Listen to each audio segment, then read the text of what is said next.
tour? It is, definitely. Oh, that's great. Yes. Okay. Well, This is the magic mic. okay, well, I'm feeling good that we can hear each other and everything's wonderful. Thank you, thank you. Chris, would you mind closing that door? Sure. Unless you want it open for some reason. No, and I'll come and bring mine in here, sit in the back. Okay, whatever's good. Hi, gang. Hi. All right. Thank you for your patience here. We had a little technical difficulty with my computer. This isn't my computer. My computer, I dropped and broke the battery access to it, so it won't charge. And so we're just dealing right now. So let us go. Welcome to Purchase Offer Boot Camp. Today, what we're going to do today is go through the actual forms needed to write a purchase offer. It's very important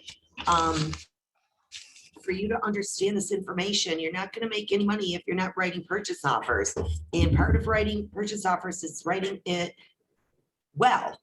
I know myself as a listing agent, if the purchase offer isn't written well, I get a feeling that this is how the rest of the whole transaction is going to go.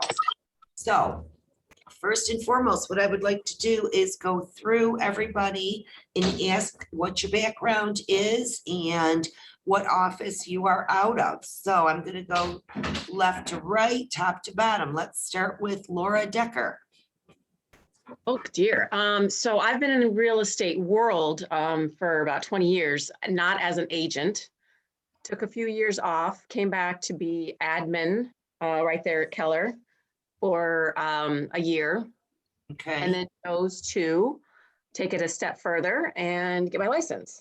So I'm in the middle of doing both admin work a little bit from the lovely lady that was just in there and on my own. Excellent. Very good. Perfect. Yeah, it's nice to get that background information in with the admin stuff. Absolutely. Absolutely. Yeah, that's It helps. wonderful. Great. Okay, next. Felipe. Hi. Hi. I work the Brighton office. I've been with Keller Williams for about 8 to 9 months now. My background is theater, so really nothing to do with real estate, but because everything's in a circle, my dad was in construction and real estate business for 40 years. Wow. Back in Portugal. And it never crossed my mind to even be part of it. I had no interest, and now here I am. So Welcome. thank you. Thank you. Next, Bryce. Oh, you're muted. Hello. Hello. So I graduated last May with my business administration degree, and I just signed on with Keller Williams last month, and I'm ready to start out. Good. Welcome. In which office are you out of? I'm out of the Brighton office. Okay, very good. Dana. Dana.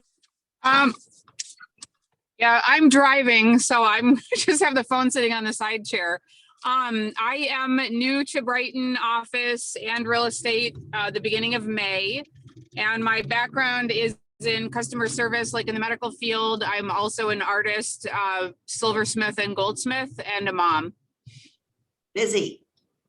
Yes, very busy. Busy. Okay, very good. And you're out of Brighton? Yes, Brighton. Yep. Okay, very good. Next, we have Erin. Hi, I just signed with Keller Williams just this past week, like Tuesday, Monday, Tuesday I signed in the morning. So I'm very new. Previously to this, I was in the medical field, and this is just something I always kind of had thought about, and I didn't know, I was kind of a little scared to do it. And then I lost my job last year during COVID. And so I was just like, you know what? Been wondering about this forever. I'm going to wonder about it forevermore if I don't just do it and try it. So here I am. And I'm out of the West office. So, yep. Well, very good. Well, welcome everyone. And here we go. The very first thing I'm going to do is pull up a list of directions. I don't know if you went online ahead of time and pulled the documentation that we're going to be going through, but if you do, it could be helpful. If you don't, it may not be helpful, but either way, my personal feelings is it could be helpful. So I think, if you want to take a moment and go ahead and pull this information, that would be fine. We can go from there. How's that sound? Does anybody have the documentation in front of them at this point? No? Yes? No? Okay. I do. Yep. All right, and it's absolutely fine to unmute yourselves and keep yourselves unmuted, because if you have questions at any point throughout this presentation, I would like you to speak up immediately and not let me move forward. That would be absolutely fine. So let's start out. There was a class, I believe it was on Tuesday, Kaylee Moody taught it, and it was Buyer Series Part 1. That class consists of getting your buyer pre-qualified and basically counseling your buyer through a buyer presentation and consultation. So during that initial step, when you meet with a buyer, there's a lot that you're going to go through. On my initial list for purchase offer boot camp, my number 1 is stating pretty much what I go through with my buyer when I initially meet them. And that is Kaylee went in depth into it. And she also went through the buyer's contract, which means your buyer is consulting with you. The reason we use buyer's contracts is for your commitment from your buyer. So there's nothing worse than working with a buyer for 6 to 8 months, and all of a sudden you go away for a weekend and your buyer goes to an open house and walks into it and buys it through the agent at the open house. That's not good. That's pretty upsetting. You lose your commission. Everybody, guess what? We're straight commission. We are not hourly. We don't get paid if we don't sell a house. So it's pretty important that we don't lose these buyers. Do you understand that, or is that a comfort zone for people? Mhm. To ask for loyalty? Sorry. Yeah. It's kind of hard, isn't it? But I I can think see how it's a two-way street. You want to be loyal to them, but you also want them loyal to you. So I think that it's good that it's upfront, and just lay the cards on the table right away, so you're comfortable. Because if you get an uncomfortable vibe one way or another, maybe that's not a buyer you really want to be with. I don't know. I mean, Right. I mean, if your buyer's not going to be loyal to you, I've had people call me out of the blue, maybe on a listing, and basically say, well, I'm just calling the listing agent. Whoever can show me the house, I don't care. And then I'll call my agent to write the offer. And I said, well, it sounds like your agent needs to be guiding you a little bit. Who is your agent? I'll come right out and ask who their agent is. And I've put phone calls into their agent just saying, hey, by the way, your buyer is calling me to show a house. I'm like, oh, I wish they wouldn't do that. But some agents love it because then they don't have to run out and show a house. Right. So keep in mind, you're going to be working with all kinds of different agents. Your job as a buyer's agent is to show the houses. Your job is to set up a search so that they know the houses come on the market. Your job is to explain to them not to wander into a new construction site without you. Even if you think they're not looking at new construction, you need to get them registered at that subdivision or the subdivisions that may meet their needs, whether it's a certain town or a certain price range, because especially in this market, they are going to get so frustrated looking at houses and losing that they may turn to new construction. And if they wander into that subdivision without you, you're out. If you have not pre-registered that buyer, you could feasibly just be out of a commission completely, even with a buyer contract. Because your buyer has to have the money to pay you if they buy without you. And a lot of times they don't. So keep all that in mind. So let's get back to Kaylee's presentation when she pre-qualifies a buyer. The very first thing we want to do is get them to the bank. so that you know what you're looking at. That pre-qualification letter that you're going to get from the bank is a wealth of information. It will state what type of mortgage they're going for, what their down payment is, what the bank has actually done. Have they done an in-depth tri-merged credit report? Have they verified their assets? Have they verified their income?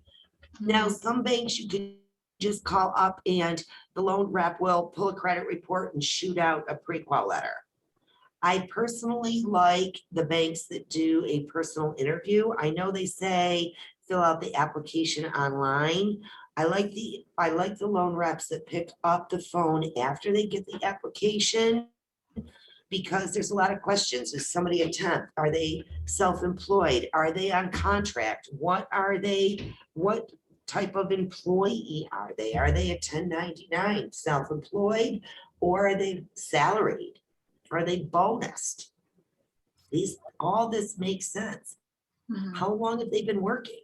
Have they had a break in their work? With COVID, we've got a lot of different scenarios there. So it's very important for you to do your research, reach out to a handful of different loan reps, talk to your mentors. Who do they use? Who do they like? Talk to them and find out who they use, because you shouldn't just have one loan rep. Not, for example, Premium Mortgage doesn't have every single loan product. They don't have first-time homebuyer grant loans. So it is important that you get your, what I call affiliates in order.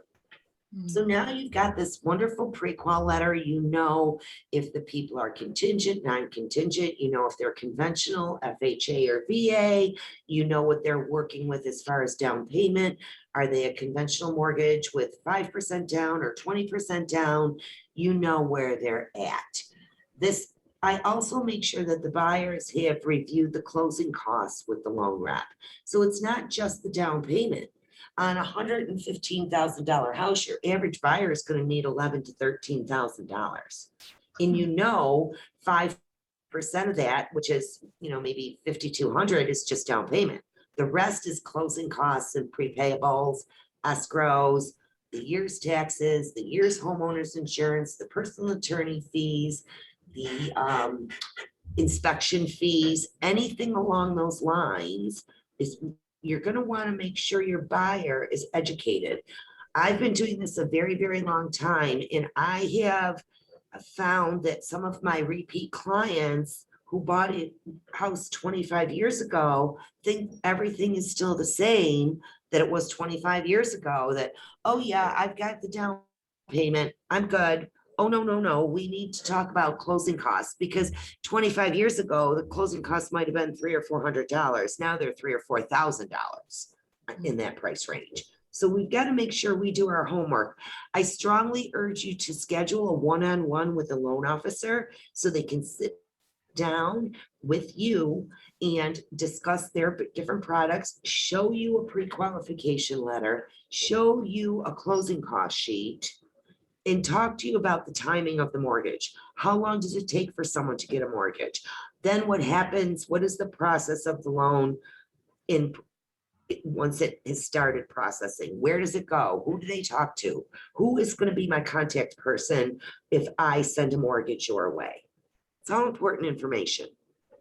So now you've got this great, clean, wonderful pre-qual letter. I discussed buyer agency and the buyer contract with my buyer at that point in time. I will be 100% honest with you.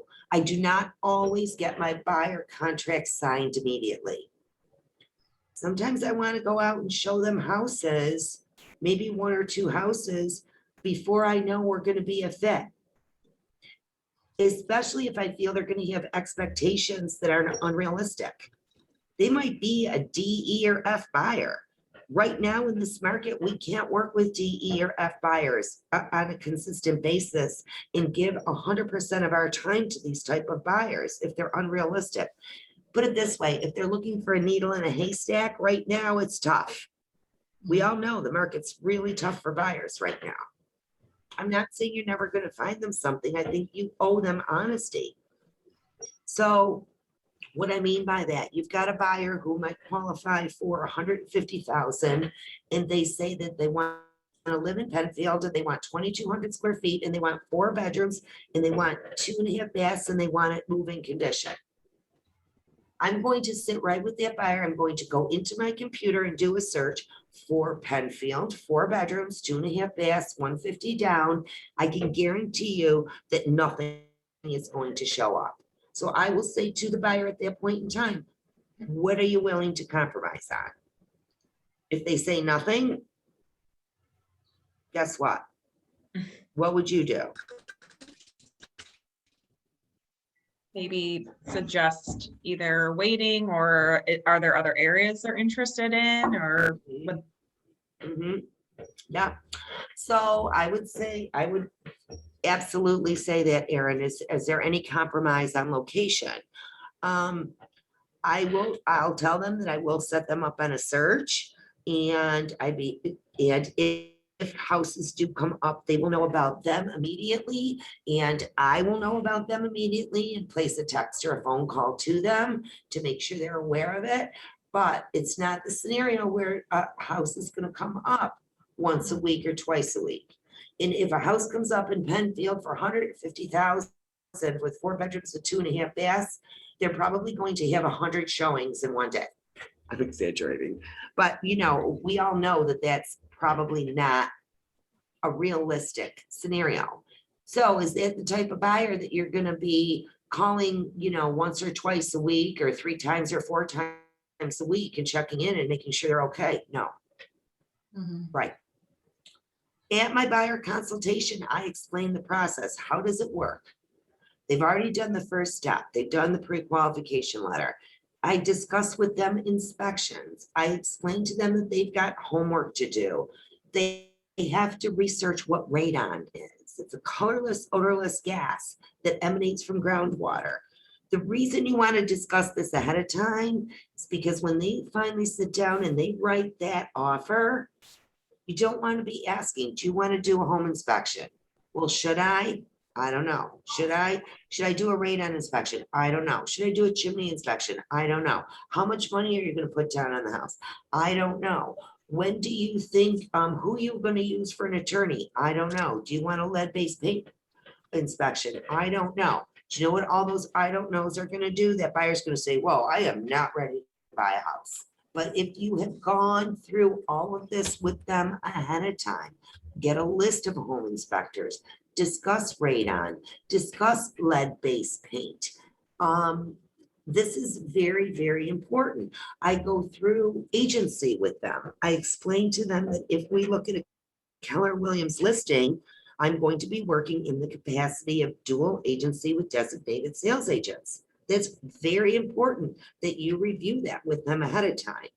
I always get the agency disclosure signed upon initial meeting. That is one thing I absolutely get signed, because I want to ask for advanced consent for dual agency. I want to explain to them that I am a buyer's agent, but I also want the advanced consent for dual agency and dual agency with designated sales agents.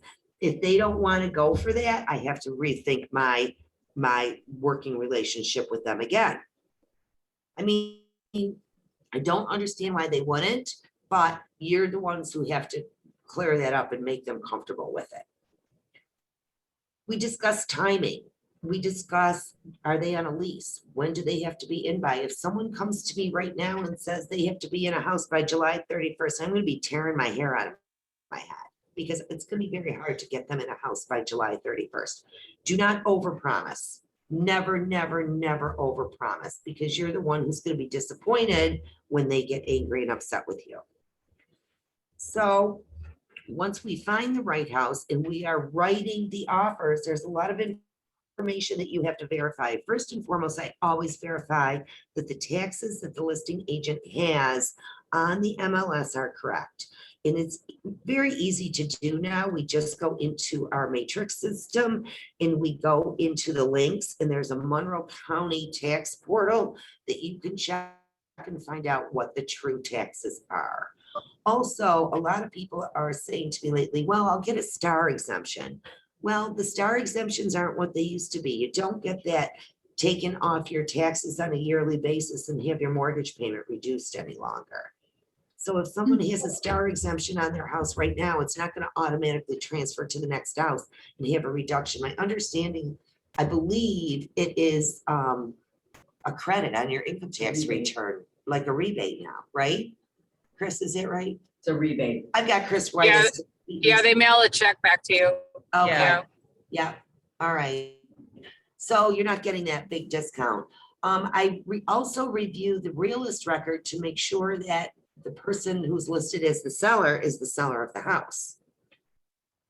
Sometimes if it's not, the very first thing I do is, figure out, okay, maybe this is an estate. And the listing agent usually has that right in the private remarks or under owner. I also look at realist under the feature box. There's a little box that's about 3/4 down on the page, in the pages on realist, and it says features. Those features indicate what permits may be on file for a particular home. So it's kind of nice to know what permits might be available. Now, we also want to fill out the franchise agreement with this buyer. I explained the franchise agreement on my initial consultation, but as far as the actual agreement, I don't have that signed until they write a purchase offer because it asks them if they want a home warranty. Oh, let me back up. I also explained the home warranty to them at my consultation. So this is all information that you should brush up on. Your home warranty, get a list of loan officers, get a list of home inspectors, study radon yourself. I don't like to put the responsibility of radon and lead-based paint on me because I'm not an expert in it. I know what it is basically, but I always refer them to government links to look that up. So now we write the offer, we get the offer accepted. It is your responsibility as a buyer's agent to get that offer to both attorneys for approval. It is your responsibility to get the deposit check to the listing office within 48 hours. Some agents will say, just mail it. Yay. I just sold one out in Williamson. Oh my God, it would have been like a 3-hour jaunt for me to pick up the check, drive the check out to Williamson, and then come back. I said to the agent, can I mail it? She goes, absolutely. So it made me very happy.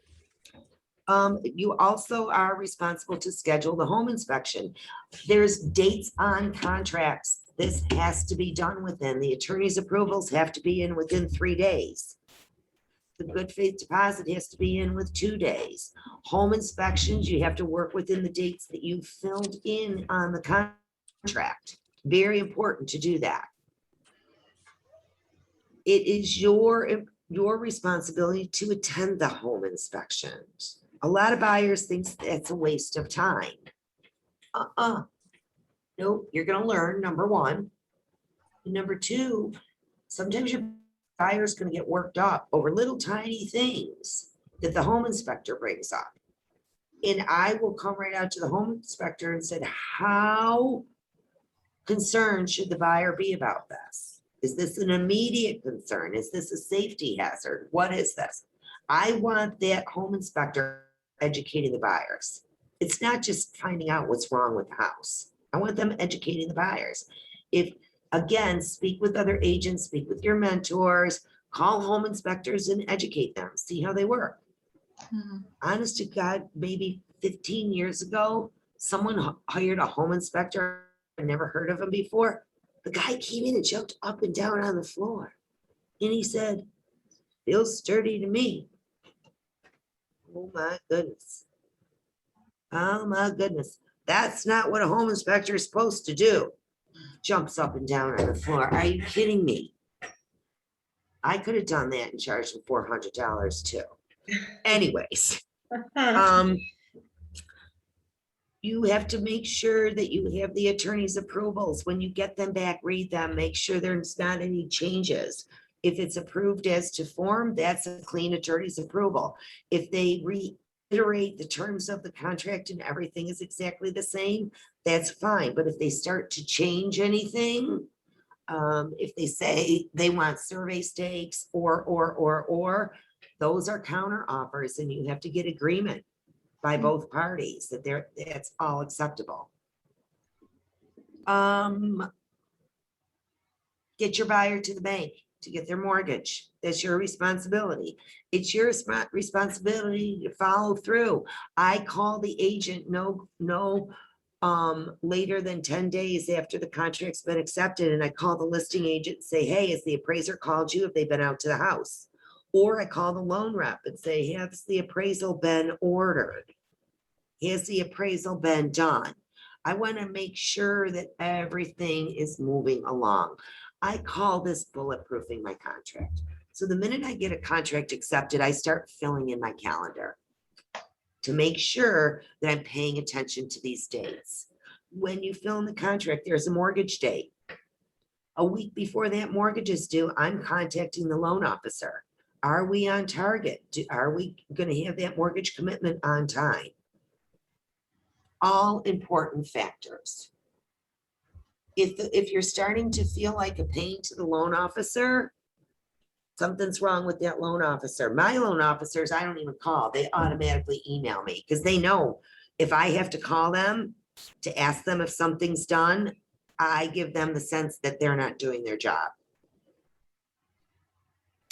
I know that sounds mean, but I kind of feel like they should be checking on that, not me, right? I don't want more jobs. I got enough jobs. Always do your call ups to your buyers at least once a week. Tell them where they're at, ask them how they're doing with their loan paperwork, their documentation. Do they understand everything that's going on? This is a good time to say, hey, do you have any friends or family that is thinking of buying or selling a house? Do you know anybody else who's coming on the market? How's your experience been with the loan rep so far? Do you know anybody who wants to refinance their house? Should I call them and send them the loan rep's information? You're asking for business, aren't you? This is the great time to do it. They're still happy. They're not happy 3 days after they're moving the house, after they find all the little things wrong with it and they're exhausted from moving. Don't call them then. Call them during this process. Always, after the buyer receives a mortgage commitment, the only thing that I really do follow up on is what we call a clear to close. That means the bank has cleared the buyer. The buyer has all of the special conditions that need to be done on their end, and the bank attorneys have reviewed all the title work. Behind the scenes, the seller's attorney is getting the survey and updating the abstract. They're sending that information to the buyer's attorney. The buyer's attorney reviews it. Everything's okay. It goes to the seller's attorney, then it goes to the bank attorneys, and the bank attorneys say it's okay. So once the mortgage is cleared and the bank attorneys reviewed all the title and survey work, that's when they get the clear to close. Remind the buyers that they've got to put their utilities in their names as of closing date, and that you have to schedule a final walkthrough before closing. That walkthrough is usually, you want to do that up to 48 hours before closing. Please prepare your buyers that the seller does not necessarily have to be out of the house completely at the walkthrough. A lot of these buyers think, oh my goodness, the seller is still in the house. Well, guess what? They still own it. And some sellers can't move out until they close on their next house. So they might be closing on the house you sold at noon and not on their new house until 1. And sometimes the moving trucks are in the driveway. Sometimes they need a day pre-possession or post-possession. Please make clear to your buyers that the date you fill in on the contract is only a target date. The attorneys schedule the closings, not us. I don't care how many times you say that, they're still going to call you and say, when am I closing? What do we know about closing? For some reason, they don't want to call their attorneys about that. I love when they text me. What do we know about closing? Have you heard from your attorney? Is my reply. I'll be happy to put an email into them. Just a little reminder, I'm not the one who sets up the closing date. New York is not a title state. Other states, they don't even use personal attorneys. The contract date is written on the contract, and that is the date they close because the abstract companies close the transaction, not the realtor, the abstract companies. It's never going to happen in New York, not with attorneys. Nope. Now, I just pulled this. This is a realist detail report. And the reason I pulled this is because I just want to show you where the features are on this thing. Do I have one with no features? Here we go. You see right here, can you see my mouse? Where is it? There it is. See it? See where it says features? Yep. So this house was built in 1972, but we can see that in 2004, they took out a permit for a pool. Every town is different. Some of them have 2 blocks for features and some have 10. So you really just don't know until, you know, what, you don't know how many permits are on the property. Things to be concerned about that you want to make sure they have permits for are a pool. If there's an in-ground pool, you want to make sure there's a permit for it. Most of the purchase offers in today's world, they're waiving any type of permits. So it really is your job to research this. So it's not as easy as calling the town and saying, hey, can you tell me what permits are on file? Some towns won't give out that information unless you submit something called a FOIL. It's Freedom of Information that the seller has to sign for you to get that information. If you turn into a listing agent, we're just talking about buyers right now, but as a listing agent, I tend to ask the sellers what permits they have on file, and I try to get the permits out of the town ahead of time. And the interesting part is if the seller calls and wants the permits, they'll give them to them immediately. But if I call, they don't. They want the seller to call, or they want the seller to come in person. Any questions on that so far? Oh, yeah, I have a question. Sure.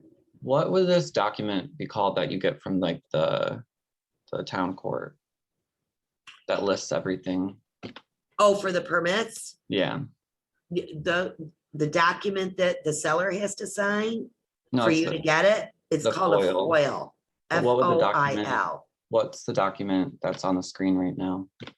Oh, I'm sorry. This is a report that you pull out of your MLS through the board. It's called a property detail report. Okay. It's perfect. under realist. So when you pull up your MLS screen, there's that bar across the top and it says search and etc. Realist is there, right in that bar. Thank you. You're welcome. Any other questions on that? No?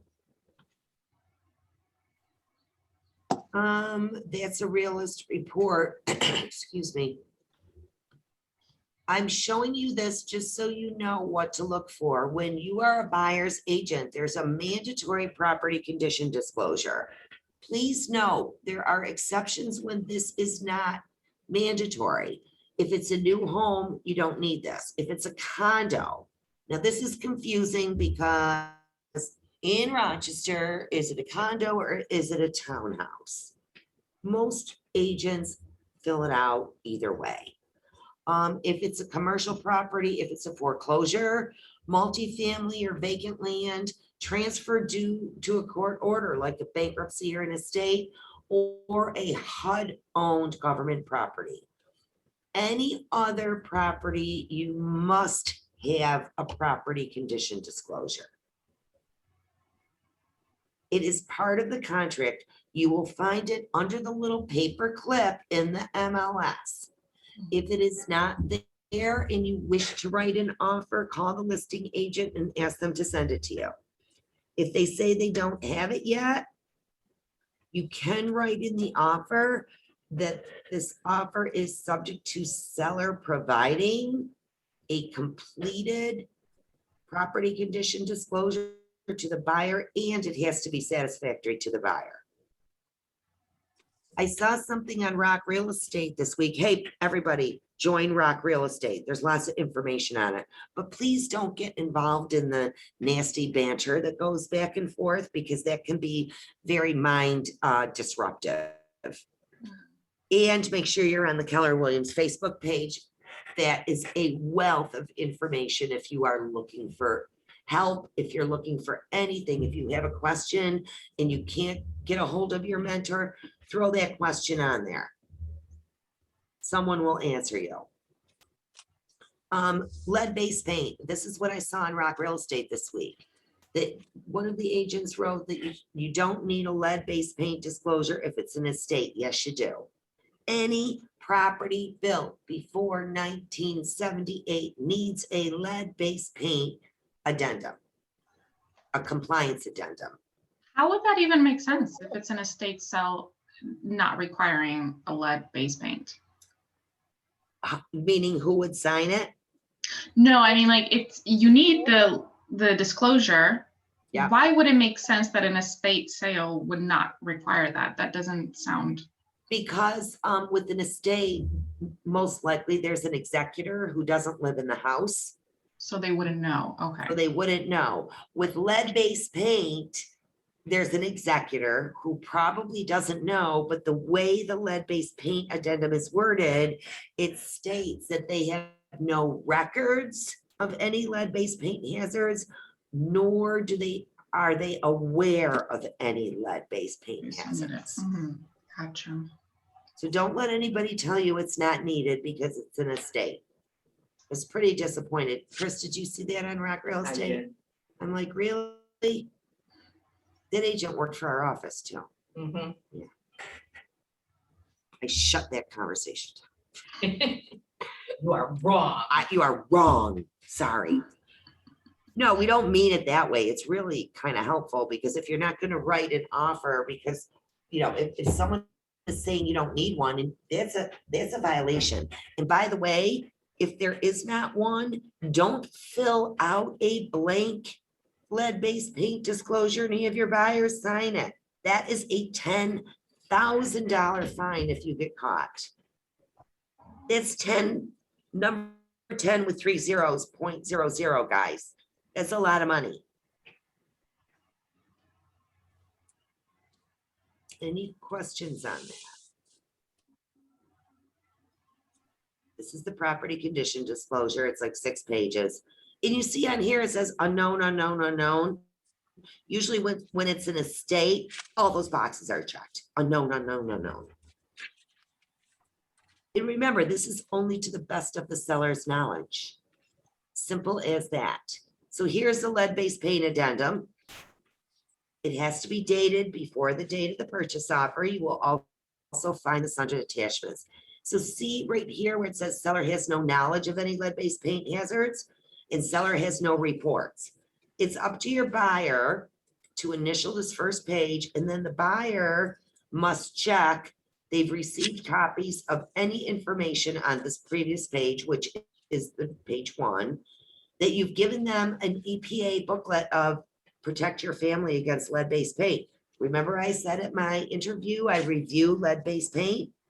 I give them the link to the lead-based paint booklet. And then the buyer has the right to make the contract contingent upon a professional risk assessment being done, or they waive the opportunity.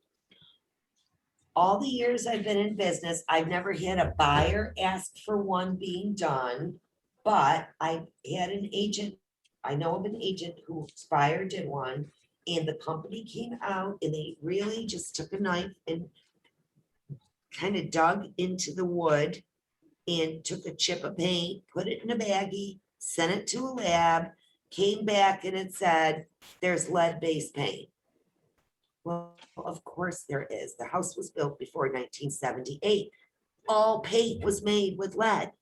So they're gonna find lead-based paint. The concern is if it's peeling and chipping.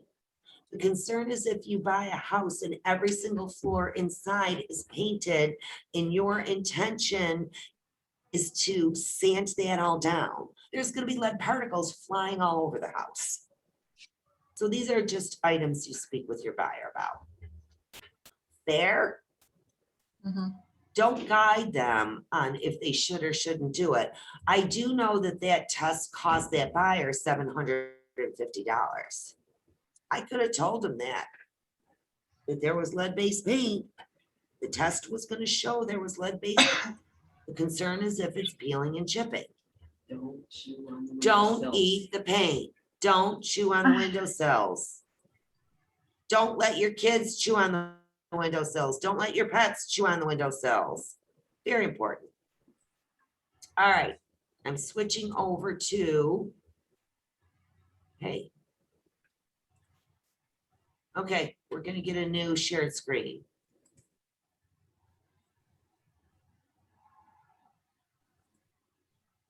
Here we go. Ready? Ready? We're into the forms. This is the checklist that we need to turn in to the office once a purchase offer is accepted. I love this checklist because it keeps me on track of making sure I have all the documents I need. I actually have a hard copy of this checklist so that when I'm writing a purchase offer, I go through the checklist just as a reminder for the forms that I need for my particular offer. It makes it so much easier than having to remember everything.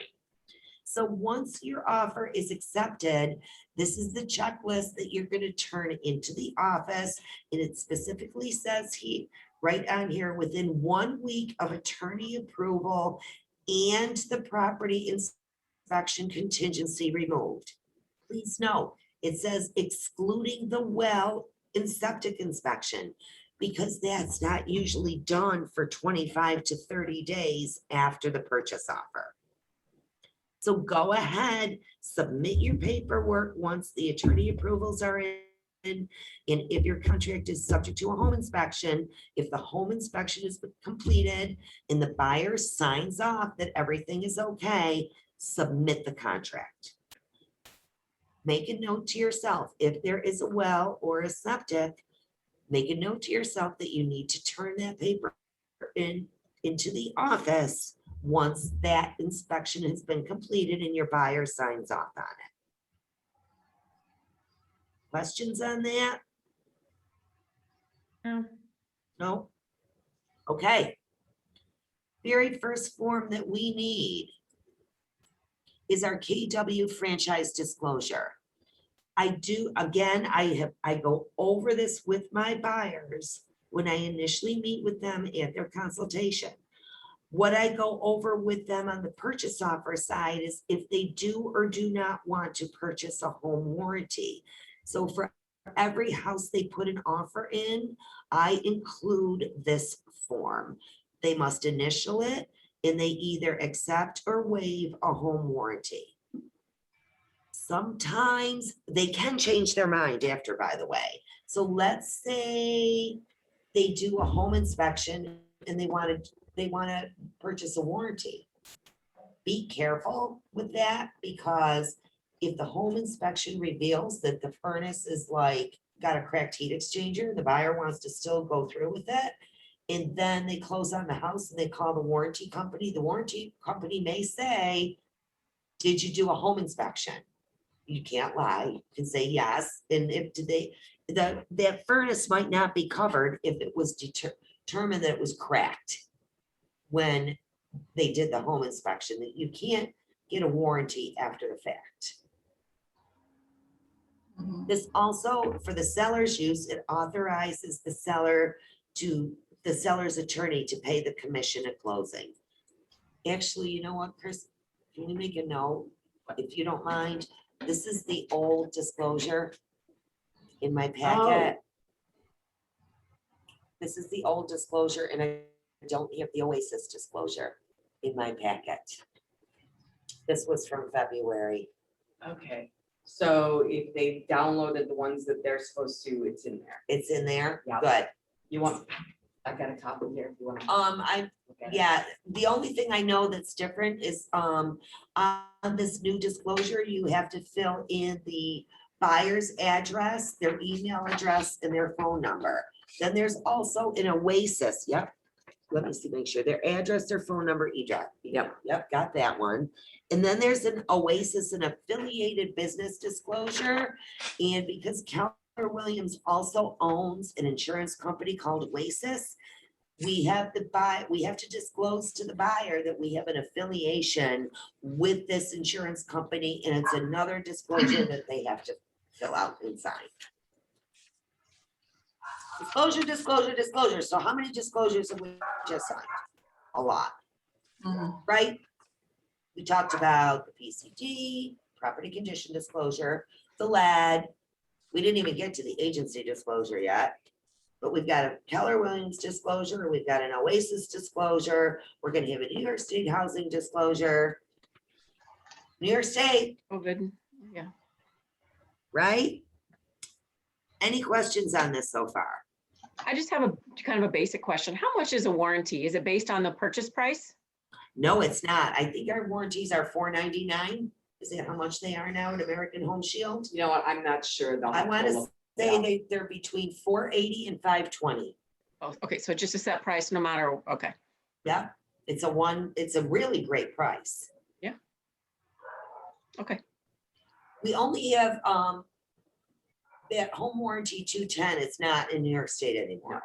We have an affiliation with American Shield, and that's the price, isn't it American Shield? No. Who is it? Is. Hold it on, Chris is is- straightening me out. It's in the no folder. It's in the I'm no looking it up. folder. Under ancillary services, Ancillary services, home warranty. It is America's preferred home warranty. America's preferred home warranty. And to add in some more information, so if they go to the YouTube channel, under warranty, there's an ancillary services section. Okay. They gave us a bunch of videos to share, so there's tons of information about them. That would be good to send, that's great value that you're giving your buyer at a buyer consultation. Are those YouTube videos on the home warranty? I did have a buyer come back to me saying, don't you have to give me more than one affiliate or one So I have- referral? There are 3 of them There are identified in that section in the know. So American Home Shield, Key Estates, and then we are a partner with America's Preferred Home. Warranty. American Preferred Warranty is the one that is the $499, I believe. Okay, Great, thank you. next. If a buyer asks you, should I get a home warranty or not? What is usually your answer? I think it depends on their comfort level. I mean, if your buyer is buying a house and everything is 20 years old, if the furnace and the central air and the hot water tank and the plumbing and the bathrooms and the roof and the windows are all 20 years old or more, I think I would say, if you're spending 200,000, what is $500 on the warranty? Is it peace of mind? Right. Some people say that's a waste of money. What if everything doesn't go in the first year? Well, then you're gonna feel like it's a waste of money, but if everything goes that first year, you're gonna feel it's the best $500 you ever spent. Okay. So I think it depends on the house. A seller could buy it too. Seller can pay for it too. You can ask the seller to pay for it. Okay. Good to know. If you're in a multiple offer situation, I wouldn't recommend that. Right. But, the seller can certainly pay for it if they feel. I actually I had one of my sellers pay for a home warranty and put it on a house because the feedback, this wasn't recent, the feedback from every buyer was, oh my goodness, everything is so old. The furnace is old, it's original electric, blah, blah, blah, blah, blah. We put the home warranty on it. I called probably 10 agents who had shown the house and we got an offer immediately just because they put, and it was a full price offer. So really, in effect, my my seller only went down $500, Right. which is great. Mhm. Sometimes if buyers are tight on cash, they don't want to pay for that warranty. I think they can buy it though, up until, I don't know, you'd have to read the brochure. For some reason, I think that they can buy it for up to 6 months after they buy the house. Or that could have been America, that could have been the 210 warranty company, which is no Yeah. longer in New York. I'm not sure. I'm not sure. Okay, here's your agency disclosure. Again, you have already signed this with the buyer.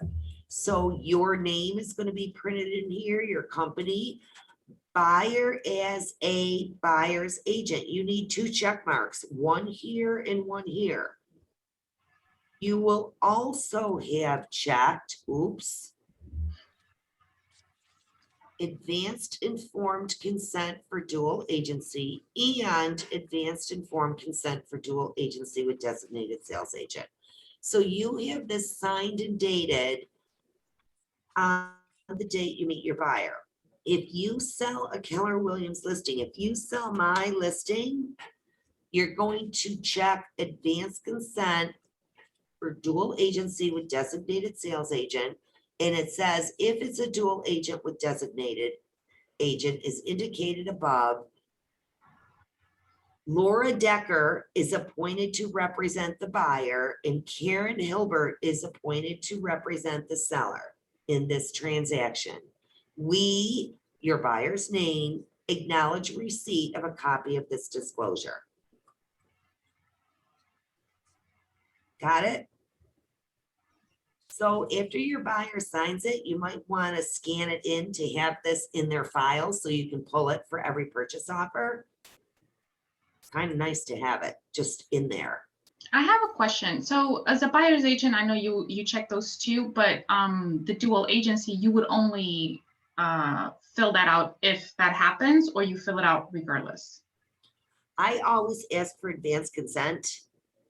The reason I do is I meet my buyer and 2 weeks later, I might list a house that's perfect for them.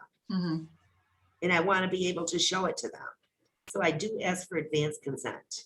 Okay. I ask it of my sellers too. The fact is with the seller, if you don't have consent for dual agency, you're not supposed to give anybody any information about that house. So if someone calls me on a sign that says, how much is it? I'm sorry, my seller didn't check dual agent, so I can't tell you. That's not gonna go over so well. So as long as you're truthful and your seller's comfortable with it, I do go one step further with my seller, stating to them, I want to answer the questions to any buyer or buyer's agent, and who knows the house better than you because you listed it. But if I do get uncomfortable at any point in time with a buyer asking me questions that I think cross the line, I'll transfer that buyer over to another agent if they don't have an agent. I don't have a problem doing that at all, at all. Even, I've been in this, just recently, I've been in a scenario where I had a listing and a buyer called me and they said they didn't have representation. They have been looking for a year. They were already pre-qualified. They had a very, very specific area that they wanted to live in. So they were calling the listing agents directly to show the house. And they said that their attorney would write the contract, which I'm like, oh, brother. But anyways, I agreed to show them the house because I had to go over to the house anyway at a certain time to do something there. So they came, they looked at the house. We had a discussion about the house. They really liked the house. It was over a weekend. Offers were due Monday at 5 o'clock. And they said to me, well, we want to write an offer. And I said, well, you better get a hold of your attorney right away. And this was a Saturday. And they said, well, we don't know if we can get a hold of him on a weekend. And I said, that's why you have a realtor. Your attorney's not gonna, if you're good friends with them, maybe they'll call you, see what you want to do, make a decision. Call your attorney, see if they call you back. Well, they ended calling me back Sunday night at 6 o'clock. And they said they did put an email into their attorney. They feel like they're gonna not get the house. So they want to move forward and have me write an offer. I was uncomfortable with it. So I called an agent in my office and I said, listen, I showed the house to them. They wanted to use their attorney. They can't get a hold of their attorney. Will you write the offer? The agent said yes. Well, of course, the agent was going to get paid. Mhm. So they're going to say yes. And the agent followed through. The agent did a home inspection with them. The agent did everything with them. And we ended up having 5 offers. So I would have been very, very uncomfortable Mhm. writing that offer. It was the right thing to do. Would everybody else be comfortable with that? Yes, no? I don't know, dual agency is tricky, is too tricky. At It's least for very me, and yeah, in the beginning, I don't think I would even try to. I'm seeing a lot lately because so many buyers are losing houses that they're calling the listing agents directly and not committing to an agent because they really feel like they're gonna have an upper hand going through the listing agent. I've had people tell me that. I have an agent, I'm not gonna use them if you show me the house and I wanna buy it. Well, I don't like that to begin with. I don't think that's very nice. Right. But number 2, they're not gonna have the upper hand if I write the offer. They're just not. Simple as that.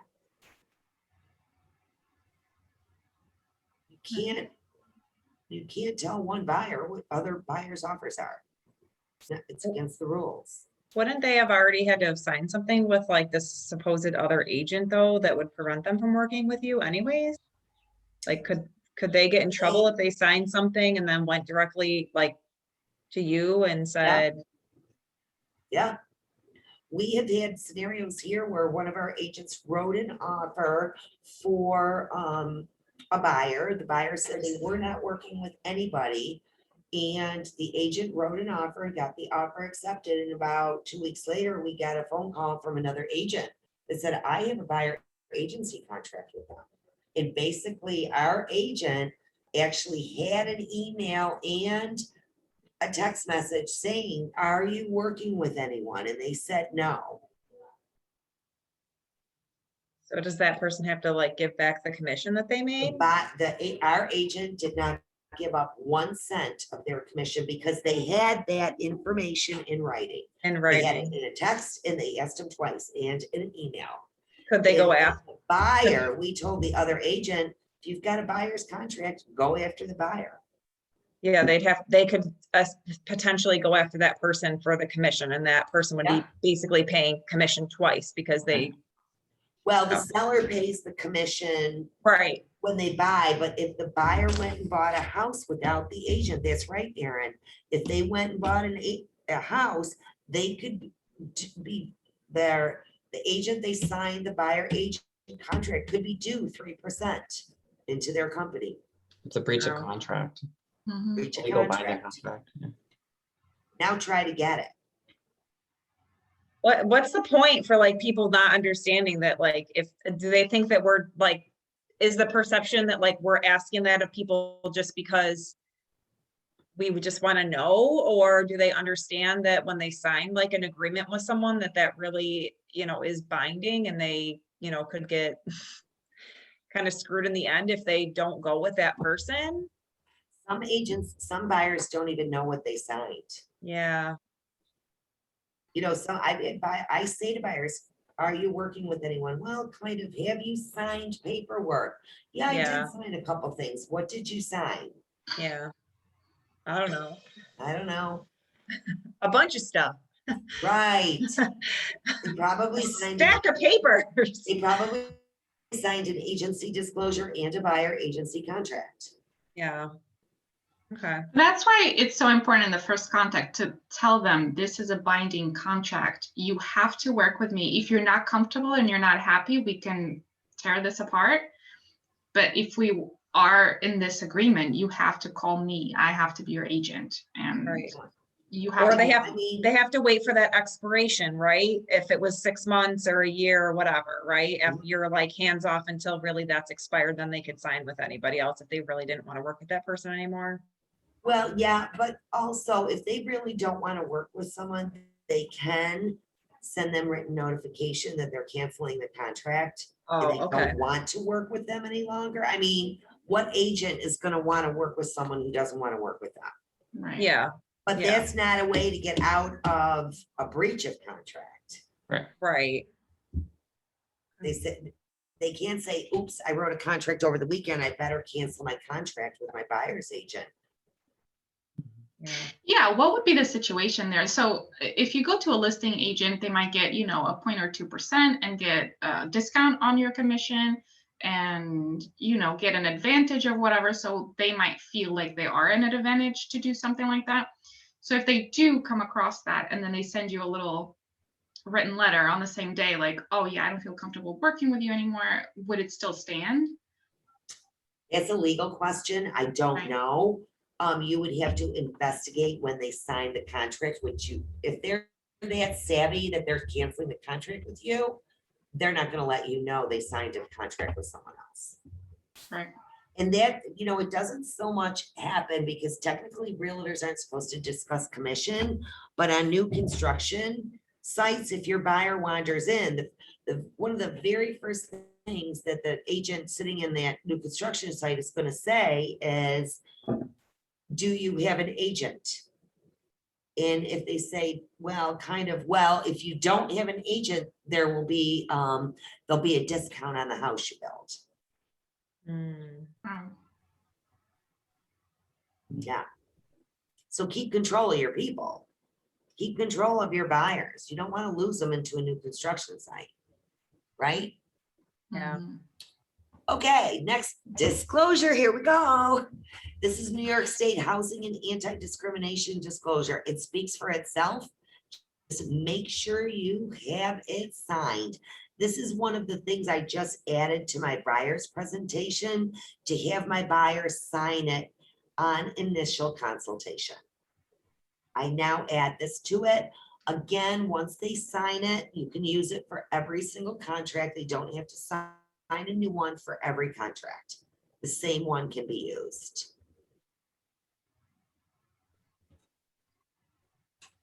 COVID, guess what? We don't need this anymore. It's still on our checklist. I shouldn't say we don't need it.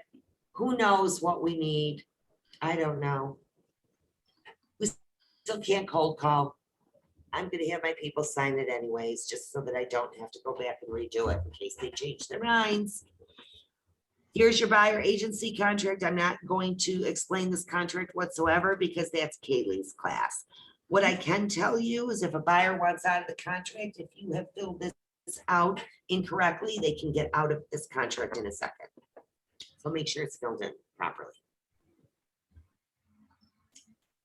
Guess what? Here's your moneymaker. Purchase and sale contracts. Yay. If you fill out your contract through AuthentiSign, a lot of this information will automatically populate right into the contract. So now you've been working with this buyer and you go to write this contract, I go, oh my goodness, what is their legal name? Do they use an initial? This is when it's great to see that pre-qualification letter, because most likely your loan officer has their legal name on their pre-qual letter. So is it Jean, or is it Jeannie, or is it Jeannie J, or is it Jeannie M? How do they sign their names? I do ask my buyer, do you use the middle initial when you sign your driver's license or important documents? Sometimes that's on the pre-qual, but even spelling the last name, I can check it better on that pre-qual. Mhm. So the to and the from will automatically populate because you're gonna put your buyer in as a buyer participant of the contract. Your property description, the address will fill in, the county will fill in, it will not check town, city, or village. I want this word village to be a red flag to you. The property may have village taxes in addition to town, county, and school. Should be aware of the fact that some villages have taxes, or some towns have villages with taxes and some do not. For example, Hilton is a village inside Parma. There's a separate tax. Rockport is inside Sweden. There's a separate tax. Penfield has a village. There's no separate tax. The way to find out, do a quick comparable of other homes on the street that you're selling. Check what's filled in the MLS on taxes on other homes that have sold in the neighborhood. If your listing just shows town and county and school, and it's in the village of Rockport and nothing is filled in for village, you better check it out. Maybe the listing agent made a mistake. I can tell you the taxes for the village of Rockport are like $1,160 a year. That's $100 more a month on someone's mortgage payment. That's a lot of money. You want to, Rochester is the worst. yeah, The East highest. Rochester is horrible. They have really high village taxes. Your buyer might not qualify just because of those taxes. Another thing that you check is flood insurance. You can actually go on Realist and scoot over to the flood map to make sure the house is not in a flood zone. You can also call your loan officer and have them check. They actually reach out to a flood insurance company and will give you a certification. So here's my thing, when I check that Realist map and I check the box for flood zone, the map changes colors. If I see purple anywhere near the lot or the house that I'm selling, I immediately call my loan rep and say, can you check and see if this house is in a flood zone? Flood insurance can be horribly expensive, depending upon what flood zone you're in. If you're on the lake, any lake, pretty much, well, forget Lake Ontario, they can't even get the flood, the new flood policy right now for some of the houses, but the banks are the ones who require flood insurance. If you're paying cash, you don't have to worry about it. I live on a lake, they wanted flood insurance. I'm like, I'll buy a boat. What the heck? I don't care if my house floods. Well, they made me buy flood insurance because I had a mortgage, so I had no choice. So always check on that flood insurance, check on the village taxes. The zip code will fill in, the tax account number will fill in, the lot size will not fill in. Description of building on property, single family dwelling with attached or detached garage and shed. Note the word here, building. They don't care that it's a 3-bedroom split level with 1.5 baths. They only want to know about the buildings. So single family dwelling with detached garage and storage shed or barn or gazebo, any permanent structure. You could even put in-ground pool if you want, because that kind of is a structure. Items included, I'm not going to read all of these. Rule of thumb, screwed in stays. If it is screwed into a wall, it stays. The brackets for a TV stay. The collars for pet fencing stay. They're part of the equipment. They're part of the transmitter and the fence. If you have one of those swing sets that look like a house, those big huge things with the tents and the slides and the rock walls, those stay. Any built-in appliances stay. Built-in basketball hoops stay. When I say built-in, they're cemented into the ground, not the basketball hoops that roll around. I have a situation right now where somebody screwed metal decorative butterflies into their porch siding. The sellers took them down and the siding is all faded in the shapes of butterflies. My buyers are freaking. There's holes. I mean, probably like 1/2-inch holes in the siding. And the listing agent goes, well, those are a decoration. I go, they don't care about the decoration, but they got to take care of the fading from the decoration because it's like you can see the butterflies and they're gone. And you got to take care of the holes in the siding. Like, well, how are you going to do that? Figure it out, not my problem. Or put the butterflies back. There's the easy solution. And now my buyer, I don't want the butterflies. I'm like, oh, brother. This is a $65,000 mobile home, guys. Wait, like 2 hours from my house. Really? And it's not the cost of it. It's not that. It's just like, are you kidding me? But here's an example. The listing agent did not counsel the seller properly. Right? Items excluded. Read your MLS printout very, very thoroughly. If something doesn't stay, exclude it. Make sure your buyer knows about it right up front. Because if you forget about it, and then all of a sudden it's gone, the buyer's gonna want it. I guarantee you, the buyer's all happy and will go for anything when they're writing the purchase offer and gets it accepted. A week later, they're like, oh, I paid too much. What about this? Will they leave the freezer? Blah, blah, blah. Okay, seller represents that seller has good title. The attorney's gonna make sure they have good title. Always check this box. Seller shall cause any heating, plumbing, air conditioning, electrical units to be in working order at the time of closing, except for, please write in no exceptions. Whoa. No exceptions. If it's blank, it can be misinterpreted. That's not my rule. An attorney told me that. Whenever I have these questions, and whenever you have questions that you think are legal, we have access to what we call New York State Legal Hotline. You can call them and ask them questions. I'm afraid that the attorney there knows my voice. Now what, Karen? But you know, we have so many things come up. The latest one was, this was on the Rock Real Estate site. My buyer, all delayed negotiations are Monday at 6 o'clock. And my buyer likes one house better than another, but would buy any of the three in all the negotiations. Can I write offers on all three? Boy, we had a lot of input on that. What was the final? There is Answer. no final answer. Oh.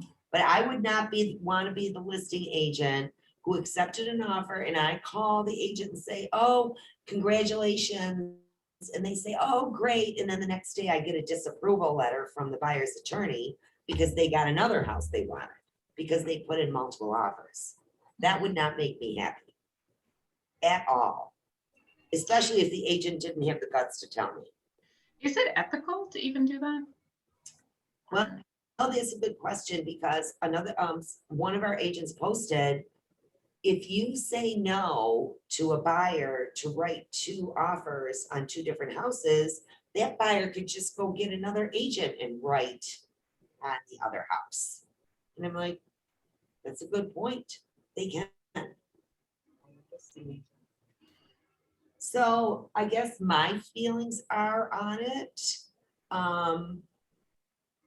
I guess I would call the listing agents and I would say, listen, I've got a buyer who's interested in two houses and both of the negotiation times are exactly the same. How soon do you think you're gonna find out? Or do you have offers in hand? This is my buyer's offer. Do we stand a chance? And if they say, no, you don't stand a chance, I'll ask if I have permission to tell my buyer that. And I will promise them that if they at least say I don't have a chance, I'm not gonna come back in 20 minutes with another higher offer. I'm not using it to my advantage. I'm using it for a different purpose. I think that would be me. I haven't had it happen, so I can't say how I would 100% handle the situation or how it would come out. My luck with offers lately is they wouldn't get any of the three of them, even if I wrote on all three. So that's my luck lately. Mm. I did get an offer accepted this week. Yes. Finally, with a buyer, 21 offers from different buyers. Not one of them was accepted. I finally got one accepted this week. 21 offers. So don't be discouraged. You're going to get a lot of practice writing offers. You'll be able to do them in your sleep. Mhm, mhm. And you should practice. Pull in the MLS printout and practice on these forms. Okay, price and payment. Here we go. Number 2. This is the offering price. The deposit. get a strong deposit. There's no rule of thumb for a deposit as far as a percentage, but the days of $1,000 and $2,000 are gone. Unless you have a FHA or VA buyer with limited cash, I would still get like a $5,000 deposit. I would get whatever their down payment is on their mortgage. Buyers are reluctant to do that. It can be in the form of a personal check. Seller concessions. If you are asking the seller to pay a percentage of the purchase price or a dollar amount, you have to put it in here. This is number 2A2. That's for seller's concession. The deposit, I always check will deliver within 2 calendar days, set forth in paragraph A, payable and held in escrow by. This will automatically populate. The deposit check is always held by the listing office. So if you sell a Howard Hanna listing, it will be held by Howard Hanna at M&T Bank. That just happens to be their escrow company. At Keller Williams, our escrow company is Lions National Bank, also known as LNB. So when you fill out your listing contract, that's what you fill in, Lions National Bank. Seller concessions, it's very clear that they can only be for approved prepaid items and buyer's closing costs. It can't be anything else. D, transfer tax, recording costs, mortgage tax, closing adjustments. The attorneys take care of all this, but 2 things you need to be aware of. If the house has propane or if the house has oil, your buyer has to reimburse the seller the balance of the volume of the cost of how much oil or propane is left in the tank.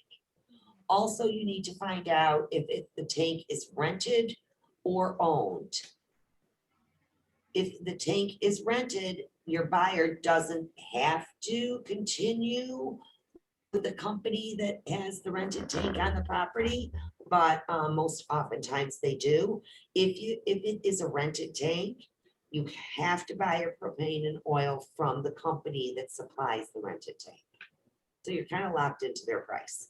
That's why people buy their own. If the tank is underground, it's obviously owned. Nobody's going to dig up the tank. Contingencies. What are contingencies? Almost anything is a contingency of the contract if your buyer has to fulfill anything. Your attorney's approval is a contingency. Getting a mortgage is a contingency. If your buyer has a house to sell, it's a contingency. If they're getting a home equity loan from another house and paying cash, it's a contingency. If it's a cash transaction, it's a contingency that they show proof of funds. All of these items are contingencies. So 3A1, your mortgage contingency. Where are you going to get this information? The pre-qual letter. Yay, you've got that great pre-qual letter. So you will get your how much money they're putting down. It's subject to them getting a written conventional mortgage in a loan amount not to exceed, if it's a 20% down buyer, it's 80% of the purchase price, right? If it's a 5% down buyer, it's 95% of the purchase price. At an interest rate not to exceed whatever is on the pre-qual letter for a term of, usually it's 30 years. If this information is not on the pre-qual letter, when you get a copy of it, call the loan officer and ask them, what's the interest rate? If the interest rate today is 3.5, I say to my buyer, if the interest rate goes up to 3.75, do you want this house? Yes. If it goes to 3.875, do you want this house? Yes. If it goes to 4, do you want this house? No. So what do I put in there? 3.875 in case there's any type of fluctuation. So how long will the buyer have to get a mortgage commitment? The loan officers are going to tell you that they can get them done in 2 weeks. The appraisal won't be done in 2 weeks. I put a minimum of 3 weeks or 30 days, 21 to 30 days. You don't write 21 or 30 days, you put an actual date. So if I wrote a contract today, June 17th, I would most likely put in that the buyer was going to have until July 17th to get a mortgage. The reason I do that too is think about holidays in there. When it gets to be Christmas and you've got Christmas and New Year's, you need more time because nobody's working. And 4th of July, quite frankly, is one of the biggest holiday weeks where people take off. So I would put at least through July 17th. Go a little further, this little dollar sign here. This has to do with the bank coming out and checking the house to see if there's anything that the appraiser wants repaired for the bank to finance the house. Part of your homework, please write this down. Google common FHA and VA bank appraisal repairs. Mhm. Things that the banks look for: peeling paint, broken steps, handrails, smoke detectors, carbon monoxide detectors. They now, FHA now pokes their head in the attic to see if there's mold. They're looking for fans now in bathrooms. Someone just told me they got cited for that. The biggest thing really are safety items. They look for ground fault interrupters next to kitchen sinks or bathrooms. So I would Google that and just see what the most common, oh, they look at the roof if there's problems with the roof. Mhm. They look for water in the basements. They look for plumbing leaks, that type of thing. It's up to you when you're looking at that house to kind of guess. If you have an FHA or VA loan, what do you think is going to have to be repaired? If the whole house has to be painted, oh my, you might be getting a rehab loan rather than asking the seller to pay $6,000 in repairs to paint the house. Well, sellers won't. They were going to do it. They would have done it before the house went on the market, right? Mhm. So you kind of have to guess what you put in there. In the competitive situation, I'm seeing 0. Even if there's repairs that you know have to be done, I'm still seeing 0. So that's why I ask, you have to prepare your buyer that the bank may come back and we might be back at the negotiating table. With an FHA and VA loan, there's a VA loan, there's also another piece of paper that has to be signed. And it's an FHA and VA addendum, and the house has to appraise out for what the buyer is paying for it, or the buyer can cancel the contract and the seller doesn't have to come down in price. That is in this packet. We will see it shortly. Cash transaction. If you're writing a cash offer, tell your seller they have to provide proof that tell your buyer they have to provide proof that the buyer has immediately available U.S. funds. Immediately available is in someone's 401k. That money is not immediately available. That's getting a little touchy lately. Because a lot of people aren't going to pull their money out of their 401k, not knowing if they've got the house, right? Because they pull it out, they're going to pay a penalty. Right. So you must explain to your buyers, this has to be immediate available funds. I know how buyers are getting around it. They're having their financial person, whoever is handling their 401k, write a letter that says the buyer has this much money at their disposal to purchase a home. Tricky, huh? It works. I can't question where their money's coming from. Mhm. Additional financing terms. I'm seeing some really different stuff in here. One I saw the other day that said, subject to the parents of the buyer getting a home equity loan on their house. So the parents were gonna pull money out of their house to give to the buyers for a cash transaction. Nice parents. Sale and transfer. Please write down, get help next to this. If your buyer has a home to sell and they do not qualify without selling that home, they must include a sale and transfer title contingency addendum in the contract. In the timing has to be appropriate to give your buyer, who is also a seller, time to sell their house, that buyer to get a mortgage and close before they can close on this house. Rule of thumb, add 30 days to everything. Give your buyer 30 days to sell their house, give them an additional 30 days to get a mortgage, and give an additional 30 days for closing. I know that might seem like a lot in today's market, because if they're contingent, they'll probably sell their house within 10 days, so 30 days, but the contracts say on or before. Mhm. Mhm. Building, oh, inspection of property. If your buyer does not want a home inspection, KW requires that they sign a separate waiver that doesn't hold you responsible.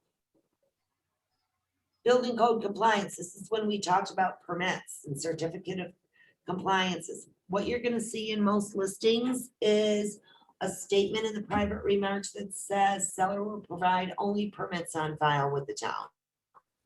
I put that on my listing. Now I'm seeing that these boxes aren't even checked. FYI, the word permit is used synonymously with CFC around here. They are not the same thing.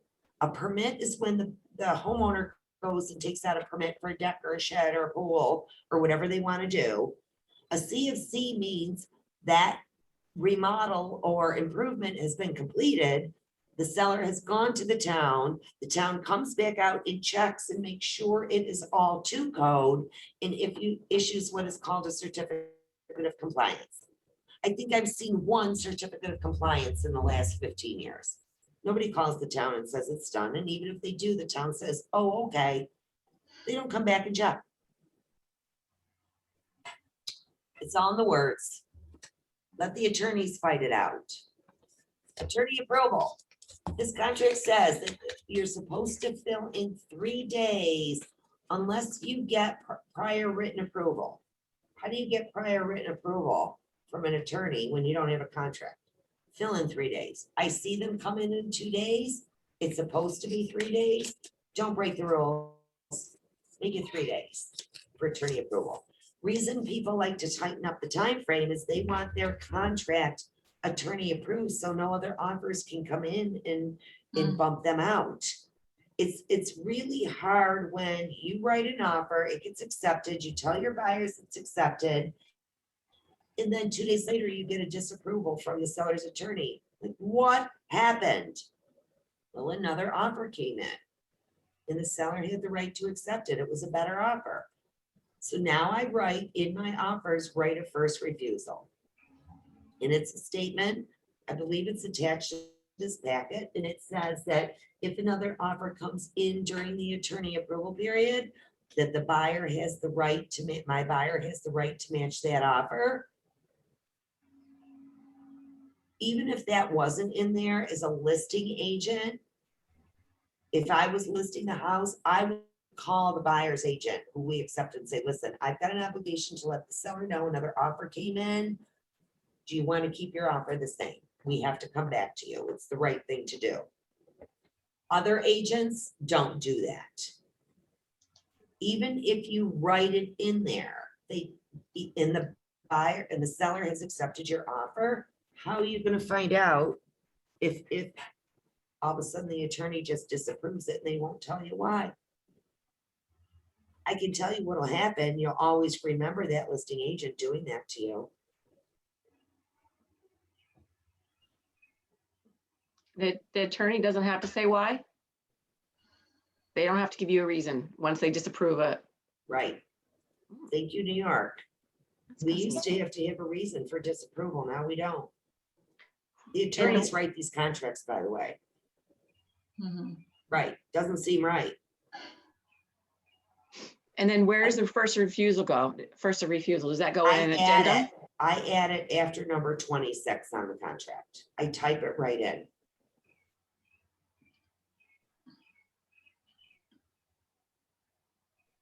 Most of the time I'm writing escalation clauses, which is a separate addendum to the contract, and the right of first refusal is on that as well. Okay. And those clauses are in transaction desk for Oh. them to use. Okay, Chris just told me those clauses are in transaction desk for you to use. So when you're going into Authenticsign, you're gonna find them right in there. Thanks for putting them in there. That's a good spot. In the KW Right. transactions, not just where it says all purchase related from the board, the KW transaction site. Remind me to circle back with you about dot loop or Okay. DocuSign. DocuSign. Okay. They're starting to charge for DocuSign. I know. I'll talk to you about it later. Okay. Yeah, tell me what you've seen. All right. Number one of 5. This is the property condition disclosure that we talked about. Seller has provided the buyer with the attached property condition disclosure. You must attach it to the contract. Seller has not provided the buyer. And the seller shall credit the buyer $500 at closing. If a listing agent said to me, the seller doesn't want to fill one out, that would be such a big red flag to me that I don't even know what I would say to the buyers, except that, wow, the seller doesn't want to fill one out. This is a red flag. We need to call your attorney. Or it's not applicable, and you've already seen the list of it not being applicable. FYI, in New York City, attorneys advise their sellers not to fill out the property condition disclosure and give the $500 credit. B, I check both of these if this is going to be an owner occupied house. Do not check B1 if this is an investment property. The buyer is just stating that they're using it as their primary residence. And number 2 just says that seller, to their knowledge, has no active liens against them. Certificate of occupancy 5C, unless you're buying this as a investment property or a 2-family or a 3-family, it's not going to be applicable. For your information, duplexes, triplexes, multifamilies, every town has different rules. So if you are selling a 2-family in Arundel, call the town and find out what their guidelines are. Zoning. What I usually fill in here is zone is a single-family dwelling or 2-family dwelling or whatever its zone is. Now, remember, there's different purchase contracts for different types of properties. There is a purchase contract that is a single-family dwelling on without the land, which means a mobile home. There's a purchase offer for lots, lands, and farms. So when you are doing part of your study, remember, guys, you have a lot of independent study here. Part of your independent study is to go into GRAR, go into the main panel, look at contracts and forms, and read every single one of those contracts and forms and understand them. That's a ton of independent study. I'll be honest, I am remiss. I don't read these contracts for things like a mobile home without land until I'm gonna use them because they change them so often. And I just, like I said, I just sold that mobile home. I'm like, oh my goodness, what happened to the mobile home contracts? Now it says single family dwelling without land. That's what it is. So, you know, when you're not going to use it a lot, don't put the effort into memorizing the contract. Just make sure you're familiar with the contract. You understand it. So zoning, again, I'll go back to single family dwelling. Condition of property. Your buyer's buying the property as is, except in paragraph B, which says there's no exceptions. Everything is to be in good working order. As is really means when the buyer looked at the house. That's why photos on the MLS are so great to have. you know, you go in for your final walkthrough and all of a sudden the carpet is torn or there's a hole in the wall, the one they're gonna look at is you. I'll be honest, I step back from those types of situations. If I do a walkthrough and there's holes on the wall, in the wall or torn carpet, I take a picture of it. I tell my buyer, we need to bring this up to your attorney immediately. I send a picture to the buyer's attorney, including the listing agent, and say, listen, I give a call to the listing agent, say, hey, we got a little problem. There's a hole in the carpet and there's holes in the walls, et cetera, et cetera. So we're gonna be looking for some credits at closing. I like to do that out of courtesy to the listing agent, but as far as the attorneys go, I email them, I send them a copy of the pictures and let the attorneys go at it. I am not getting in the middle of that. Because if it's a significant amount of damage, they're not gonna close, because the closing disclosure that they've all filled out ahead of time and agreed to could change. And I leave that to the attorneys. I don't want to know about any of that. Well, I do want to know, but there's nothing I can do about it personally. Gas, mineral oil, and timber rights. If you start selling properties out in rural areas, sometimes the farmers or people who own lots of acreage have given right of first refusals to big major oil companies or gas drilling companies that, and this happened when fracking was going to be coming to New York. A lot of the farmers, especially out where I live, they're like, oh, wow, I can make a lot of money. Someone's going to give me $100 grand for rights of first refusal. Those rights transfer with the property. So the new buyer has to accept those. Right. You hope that when the person listed the house, they'd ask these questions. Services. In regards to what is the property serviced by, go back to your realist again. Mhm. On your realist, I think I should pull this up to show this to you. Hold on. Bear with me.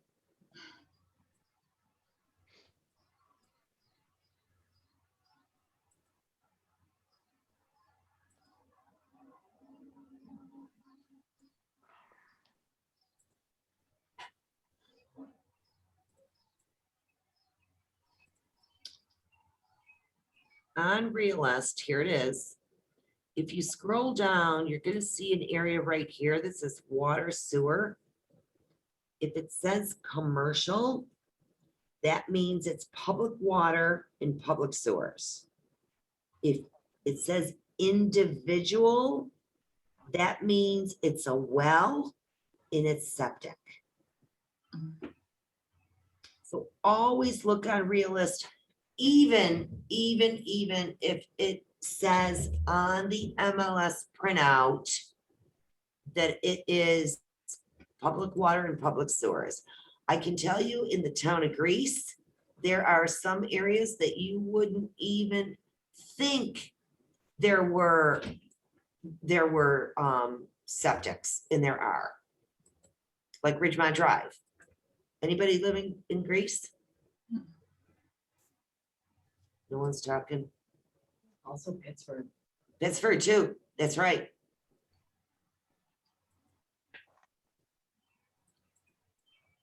So, electric, fuel, oil, again, here's your, this should remind you, oh, fuel, oil, I better tell my buyer that they gotta set money aside to reimburse the seller for fuel, and guess what, it's not cheap. If they fill an oil tank, it could be $1,000, $1,200 that the buyer has to reimburse the seller. Natural gas, propane, same thing, the buyer has to reimburse the seller. Public water, public sewers, septic and well. As soon as you say septic and well, you gotta have the conversation with your buyer. Do you want a septic inspection and do you want a well inspection? I always advise you to have a well and septic inspection. What have I seen lately? Buyers are waiving this. Yikes. They figure I would never, ever waive it if a property was vacant. But if they, I guess buyers are figuring if the sellers are living in the house and it's a well and it's septic, it's gotta be working. I don't know, I've had to replace a septic tank in my day and it wasn't where I wanted to spend 10 grand. Tell you that. What Yeah, about the idea of the buyer paying for the it? buyer can pay for it. You can definitely have the buyer pay for it. When the buyer pays for it, you gotta get the permission of the seller to go on the property. That is always a touchy situation, the same with the septic. You know, I guess, I worry about that. I did have a scenario where the buyer hired a company to go on the property to do a septic inspection. They brought in this little bobcat, little bulldozer thing. And they followed the directions as to where the seller told them the tank was, and the tank wasn't there, and the bobcat ended up right through the cover of the tank. It was awful. It was awful. So all I did was walked in my car and rolled up my windows and said, oh my God.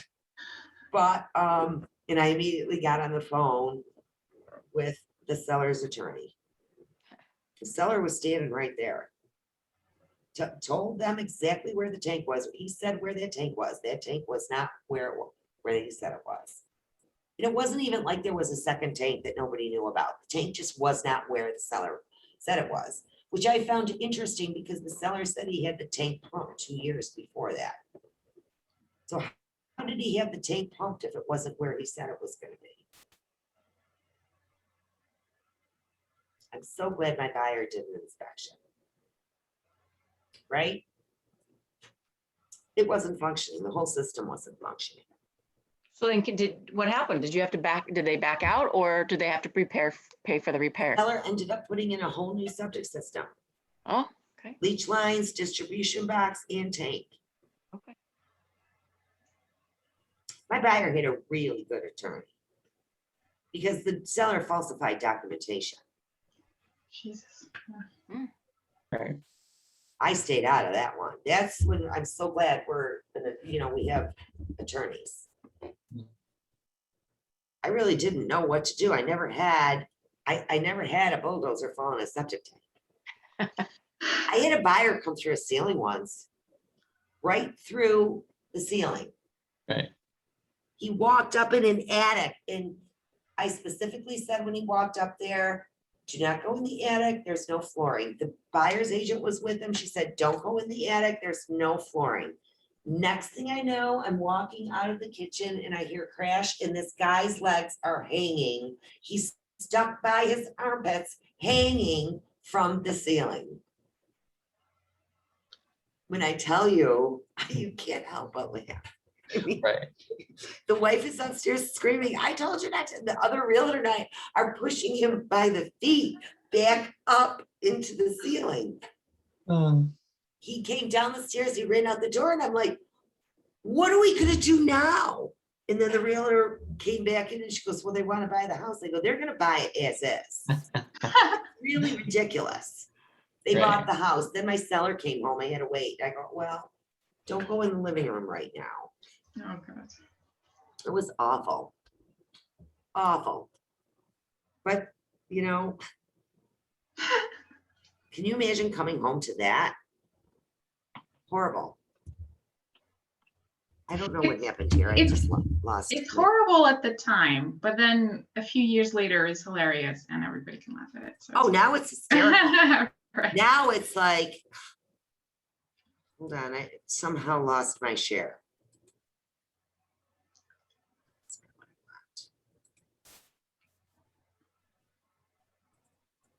Here we are. We're gone. All right.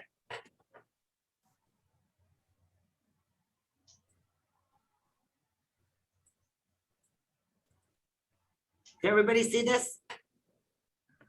All right, closing. Buyer has the right to do a walkthrough up to 48 hours before closing. Please, please, please do not waive this walkthrough.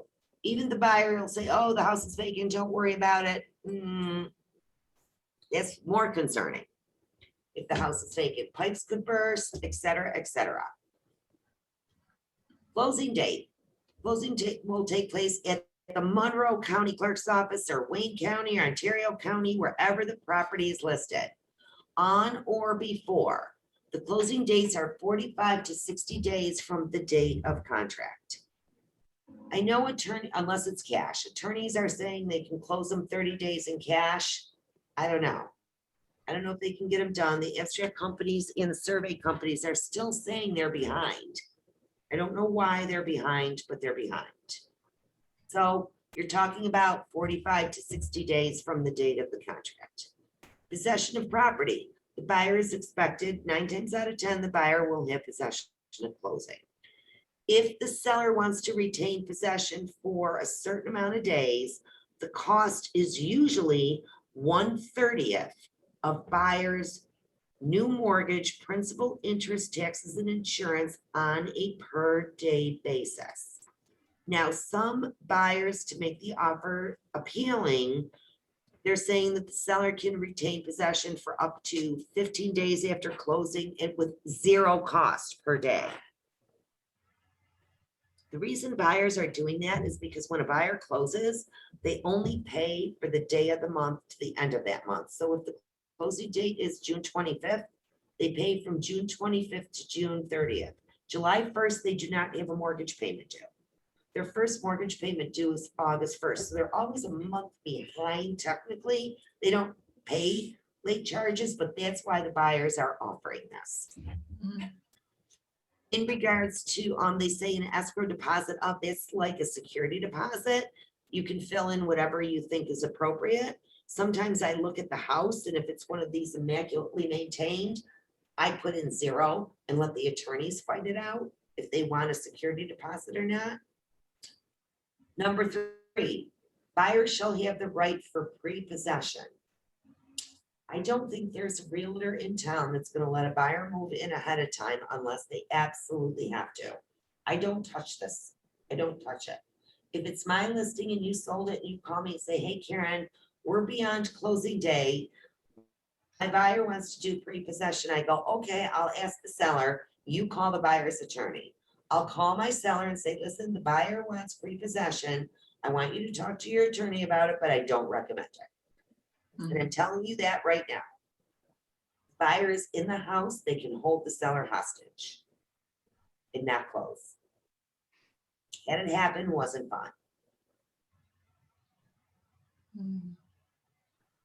All right. Risk of loss, the seller has to keep the property insured until closing. Now, this is when we get into what the attorney does.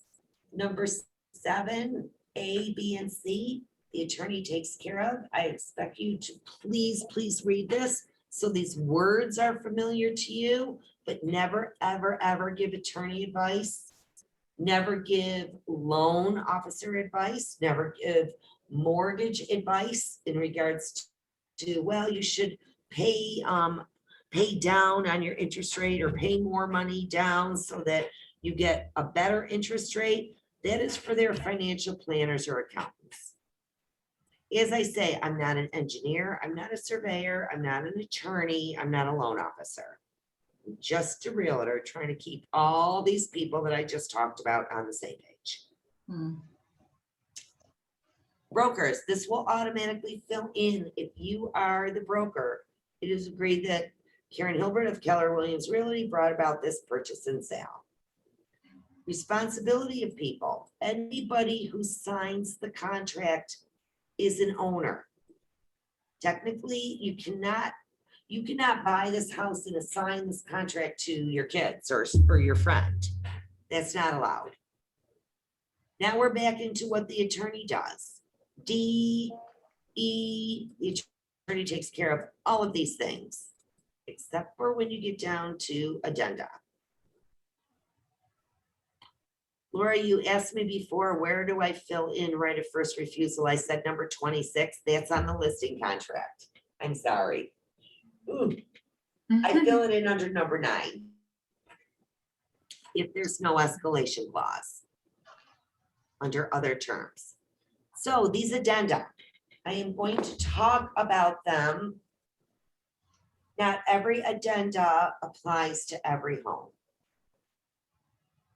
Remember you had that checklist, the very first page? I call that my Bible. That's what I just kind of live by, is that checklist. You just have to think about what each property entails in regards to the mortgage you're going for. For example, if you are in the town of Pittsford, addenda, the very first addenda that says agricultural district, I would have to use my head and say, I would guess that a house in the village of Pittsford is not in an agricultural district. You can also find out on Realist because it'll show you the zoning. If it says AG, you need this agricultural district farming activity disclosure. Please read it. There are 4 different disclosures on one page. It's the ag district disclosure, the electric availability disclosure, which is right here, the uncapped natural gas well and utility surcharge. They're all on the same disclosure page. All parties agreement, this is for FHA and VA. The house must appraise out for purchase price, or the buyer doesn't have to buy it, nor does the seller have to change their price. Keep in mind, once that appraisal is in FHA and VA, that is on record for 6 months.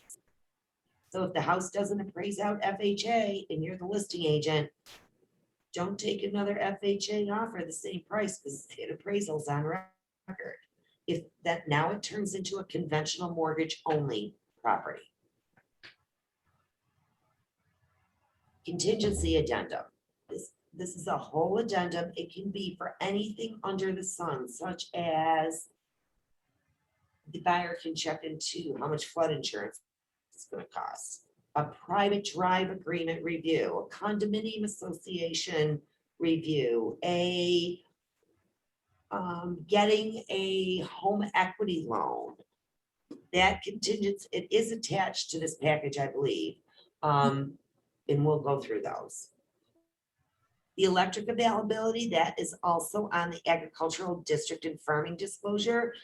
This is used for lots, land, and farm. They just want a disclosure that there's electric available at the road.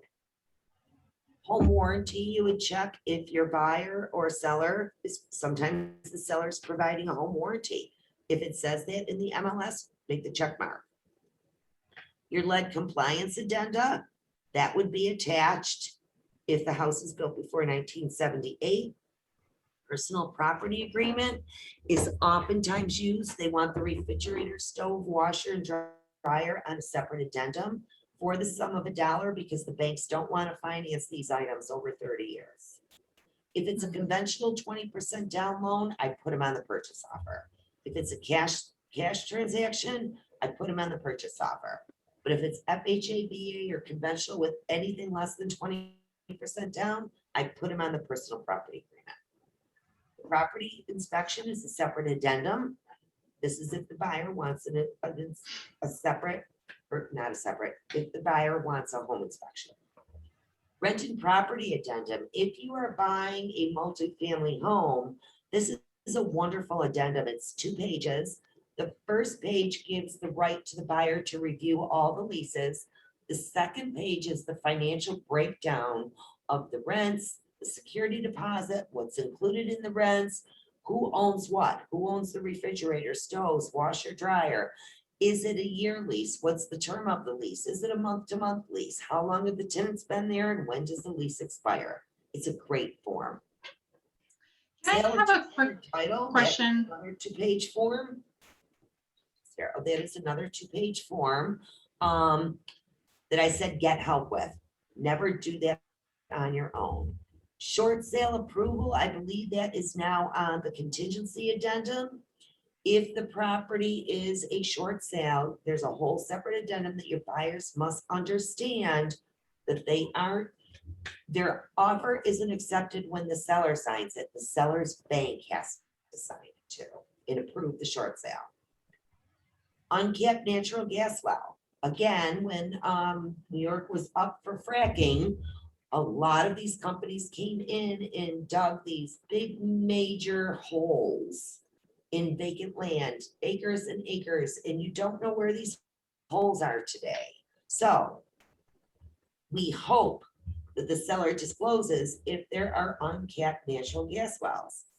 Also, for your safety, never, ever, ever, ever walk vacant property alone. Mhm. For this reason, these uncapped natural gas wells can be as big as 4 feet around. And you're walking in big high grass and you don't see them, and they can be deep. Don't walk property alone. Utility surcharge, that again is one of the 4 items on the 1-page addendum. That means that maybe a town went through and put in water when they were all wells. In all the houses on particular streets, or every house in the whole town gets what they call a utility surcharge, where each person might have to pay $200 a year towards that improvement of getting public water.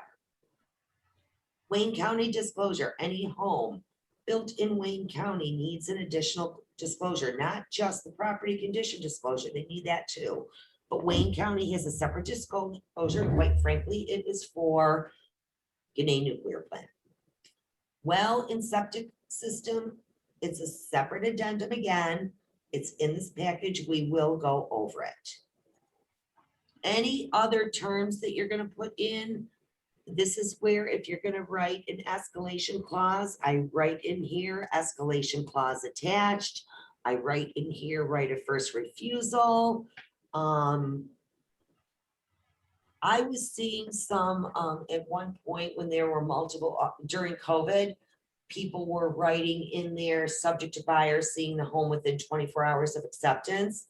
There are still buyers coming in from out of town who are buying houses sight unseen. So if your buyer wants to see the house before they move forward, you need to put that in there. You can't leave that up to the attorney to do. Life of offer is oftentimes dictated by the listing agent. If offers are presented at Monday at 6 o'clock, please don't make your offer good until Monday at 7 o'clock. I call the listing agent and say, how much time do you want? They usually need 24 hours.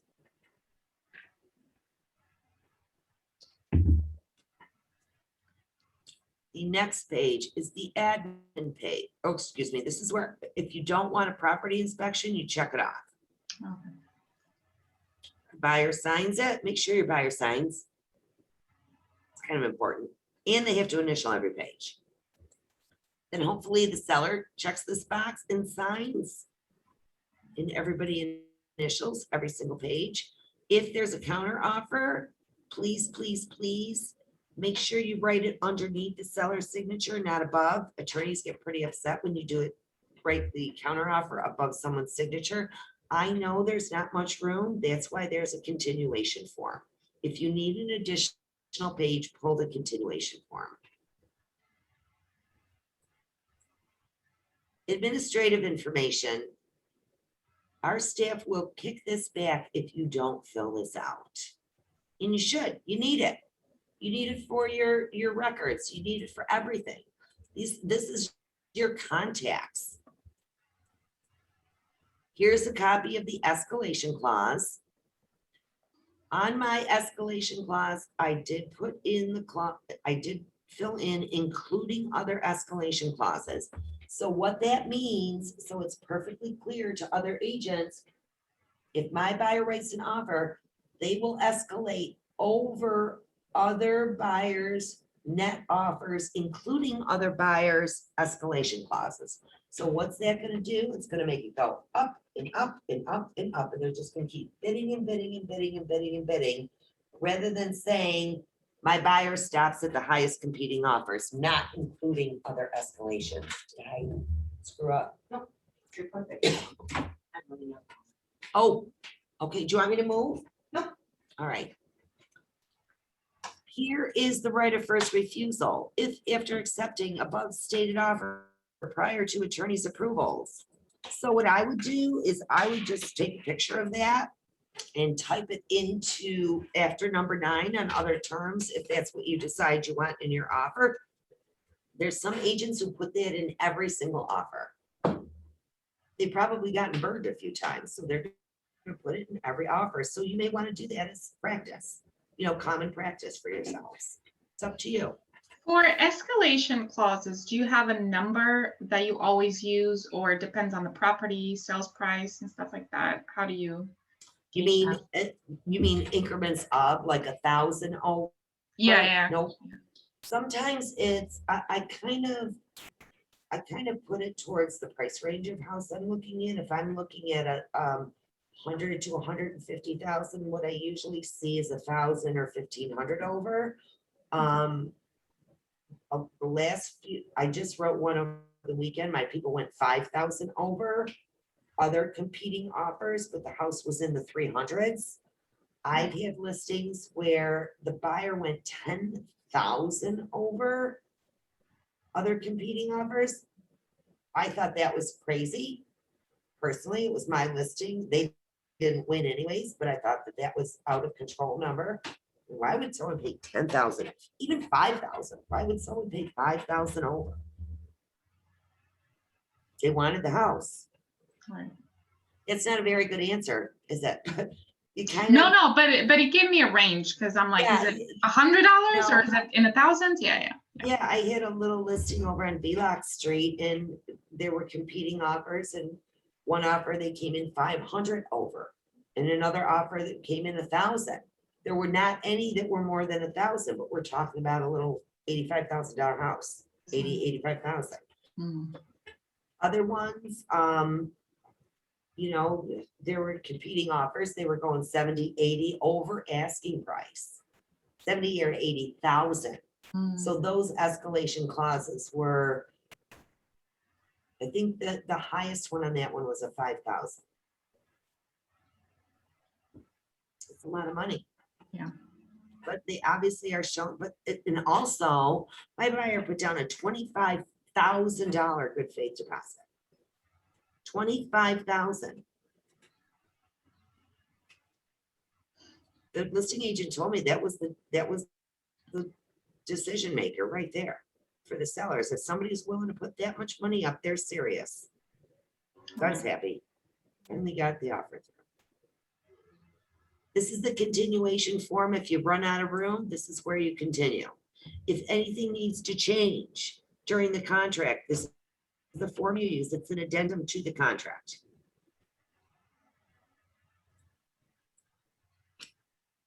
Okay. This is the contingencies addendum. Remember when I said that there was an addendum and it filled in like a ton of things? This is it. So sometimes when people do a cash transaction, they want to make sure the house still appraises out. So they check this box. If it's a private road with water access, that's a big deal. Some properties on the water say deeded water access. I want to see that. I want to see that deeded water access. If it's a flood zone, what is the flood insurance? Is it basic? Can the mortgage be assumed? Will the seller hold the mortgage? Is the contract subject to the seller finding suitable property? Is the buyer using any grants to purchase?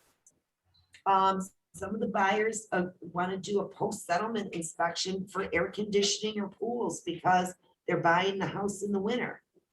So they want to do a post-closing inspection. And they'll hold money in escrow. How are your brains doing? Is this a lot of info? Absolutely. Wow. FYI, some people take this class 2 or 3 times. Yeah. You're going to take it now. You're going to take it after you write your first offer, and then you'll take it one other time. It's the second time I'm taking it in like 4 weeks, so it's good. Are you hearing different things? Well, yeah, I mean, I feel like it's great just to hear it all again, see the forms again, I enjoyed it the last time you did it too. So it's good to hear it. Good. You can look at the past recordings too. So then you could do it at your leisure, which is nice. It's always good also to, after a few months of doing it and looking at contracts, to do it again, because I took it like in my first month and I literally did not understand any of the words that we were talking Right. about. I was like, I'll listen, but I don't know. But now I'm looking at it and I've been looking at other contracts too, and I'm like, oh, I actually have questions and I actually know what these words mean. So it's always good to come back. And it's important, just listening, hearing the words in comparison to reading the words, which Mhm. is nice. And if you practice, I always, when I had small classes that I taught one-on-one, I would give the agents old contracts and say, take these 10 contracts home and read them. Put little stickers on of notes, read all 10. Then go back to contract number 1 and half of the little tabs of notes come off because it starts to make sense. Sense. Mhm. Then when you go back and read them the third time, write me a page of questions. And then I sit down and go over the questions with them. So you can do it so much smarter now. You can practice filling in contracts through AuthentiSign. If you, it doesn't, you're getting great skills to get them contracts done quickly, and you're reading the words. And I suggest you write a contract for a condo, write a contract for a house for FHA, write one for VA, write one for conventional. It's great, great, great practice.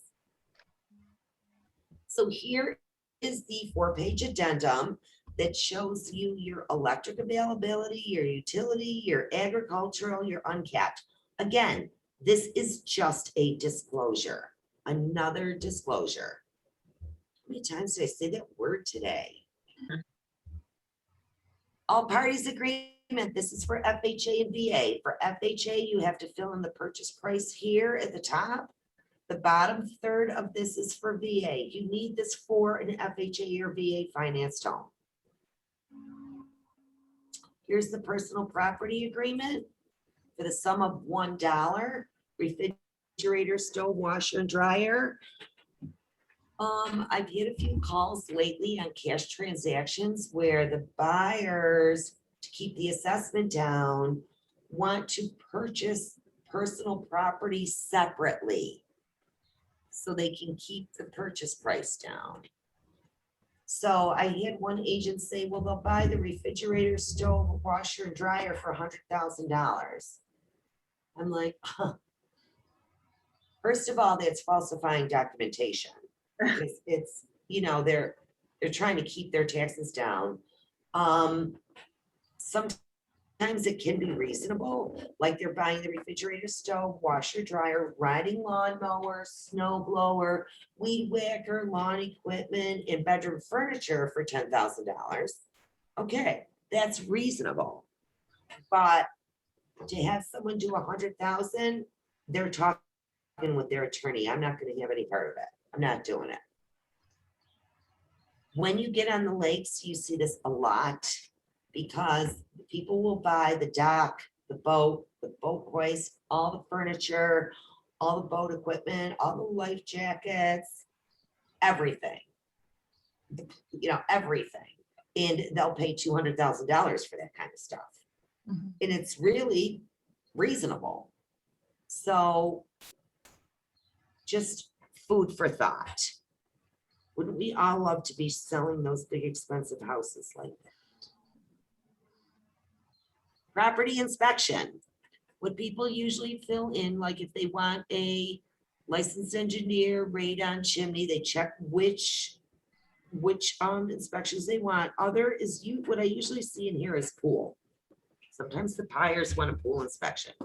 It's usually made within 7 calendar days. And then the report comes back. The buyer has 3 days to notify the seller if they wish to have any repairs fixed. And the seller has 3 days to respond if they will or will not do that. When our market changes, you're going to have to learn how to fill these out. We all know that buyers are just waiving these right now. If the buyer waives an inspection, here is the separate addendum Keller Williams requires. I lose my voice because I'm talking so much. Residential rented property, remember I said this is a great form, it's a 2-page addendum to the purchase and sale contract. And it really talks about the buyer having the right to review the leases. Most importantly is the second page. This dictates so that the seller just can't make up, oh, I get $1,500 a month rent for each apartment. And then they close on the house and they find out that they get $800 a month. And that the seller took the security deposits. So this is a really, really good tool. 9 out of 10 times when you show the property, this is not attached, and it should be, because it's part of the purchase contract. So I asked for it. Here is the sale and transfer of title contingency. This is if a buyer has a home to sell. The property is contingent on the sale of the buyer's existing property no later than, you really want to give this about 90 days out. In the past, it took about 30 days to sell a house, so all the dates are pushed back 30 days. Now, if the buyer already, if they have not entered into the sale, you check A. If they have entered into a sale for their existing property, you need to find out exactly where that sale is at. Does the buyer have a mortgage? Are all the inspections done? Where is it at? Next, when your buyer puts in a contingent contract, there's something called a bump clause. What that means is the seller is still going to show the house to other parties, and the seller can engage and accept another offer. If the seller accepts another offer, they will notify your buyer, because you're contingent, that your buyer has so many days to remove their contingency. When they have to remove their contingency, they have to remove all contingencies. Do not advise your buyer in any way to do this. If you get a bump notice served to you, immediately call the buyer's attorney and put it in their hands. Immediately. Don't advise them in any way whatsoever. This gives you the legalities of when a buyer can remove their contingencies. I've gone round and round with attorneys about this, and we all tend to agree that the way this is worded can be interpreted 2 different ways.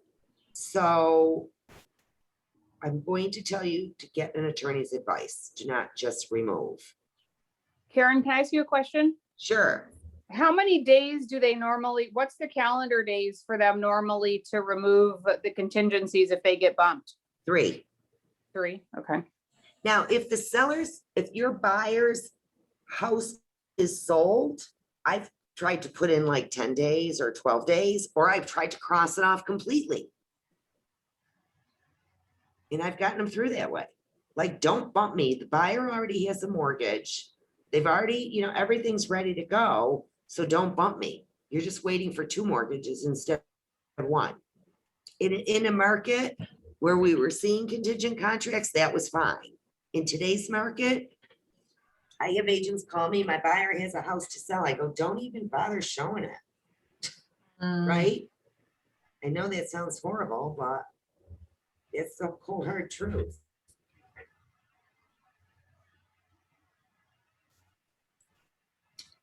Here's the Wayne County disclosure. Again, you need the property condition disclosure and the Wayne County disclosure.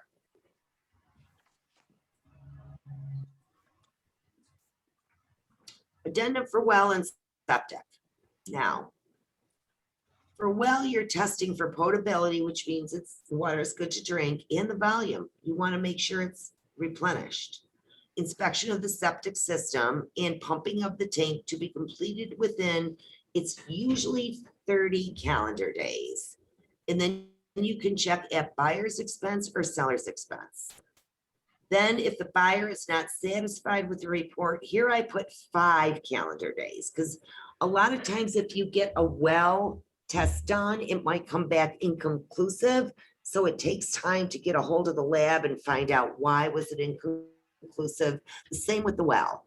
If something is wrong with the well, no one's gonna do anything until they know how much, or except septic, I'm sorry. If something is done wrong with the septic, no one's gonna do anything until they know how much it's gonna cost. So you need about 5 days to figure all that out. So I put in 30, 5, and 5. One thing I do too, and I haven't had a kickback on this, I cross out the word recommended. Because I want these items done. I don't want to just say septic inspection recommendations. And I squeezed in here, right here after buyer, guidelines below to be followed for testing.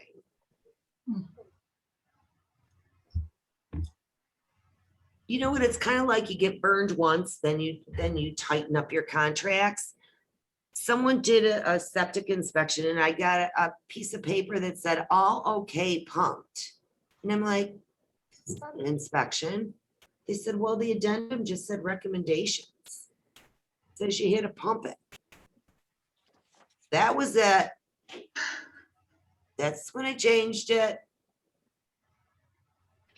So. Nothing was wrong with it. They did do a second test, just so you know, they did end up, because I really had a fit about it.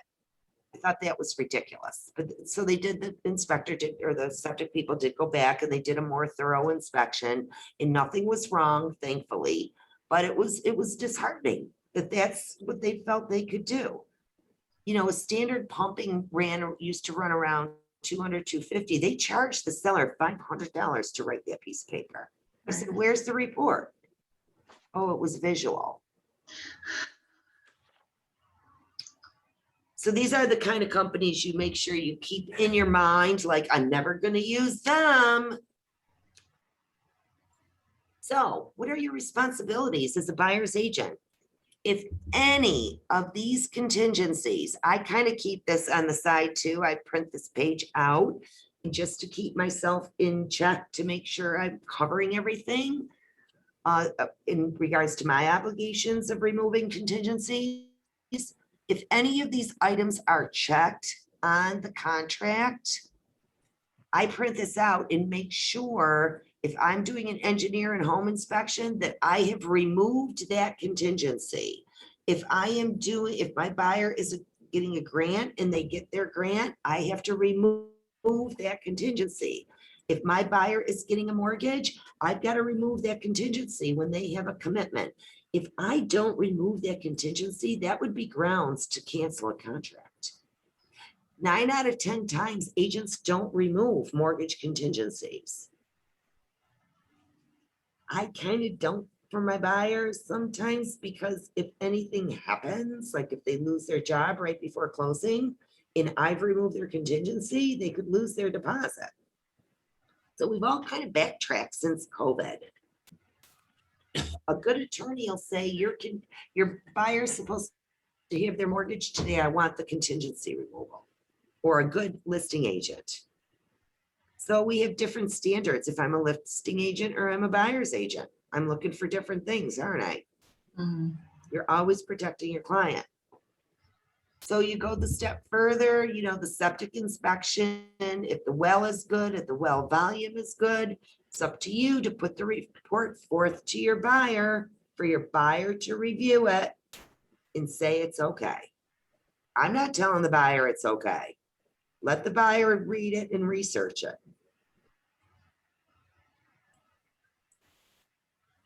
If the seller has to purchase a home, the seller also has to remove that contingency for the buyer to move forward. Remember, if that contingency is in your purchase that it's subject to the seller finding suitable property, your buyer can't go to the bank yet. Because what if the seller doesn't find anything? They spent all this money. And then the seller comes back and says, sorry, I didn't find anything. Mm-hmm. So you don't start any of your process. You don't do any inspections. You don't go to the bank. You don't order an appraisal until the seller removes that contingency. if you feel that you put forth an offer and it hasn't been presented, the board put forth this little affirmation request for presentation of offers. The silly part about this form, and I speak very frankly about this, is if you're concerned about your offer being presented, who would you want to confirm that the offer was presented? The sellers, right? Mhm. There's no place on here for the sellers to sign. If you believed your offer was presented, you wouldn't even consider this form. But if you're concerned that the listing agent wasn't presenting it, you fill out this form, but look who has to sign it, the listing agent. Right. Did you see me roll my eyes?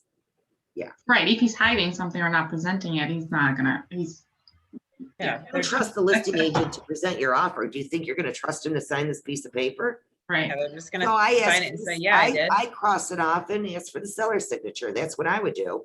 I've never Okay. used it because I think this is silly. But that's what I would do. If I really was concerned that my offer wasn't presented, I would ask for the sellers to sign it.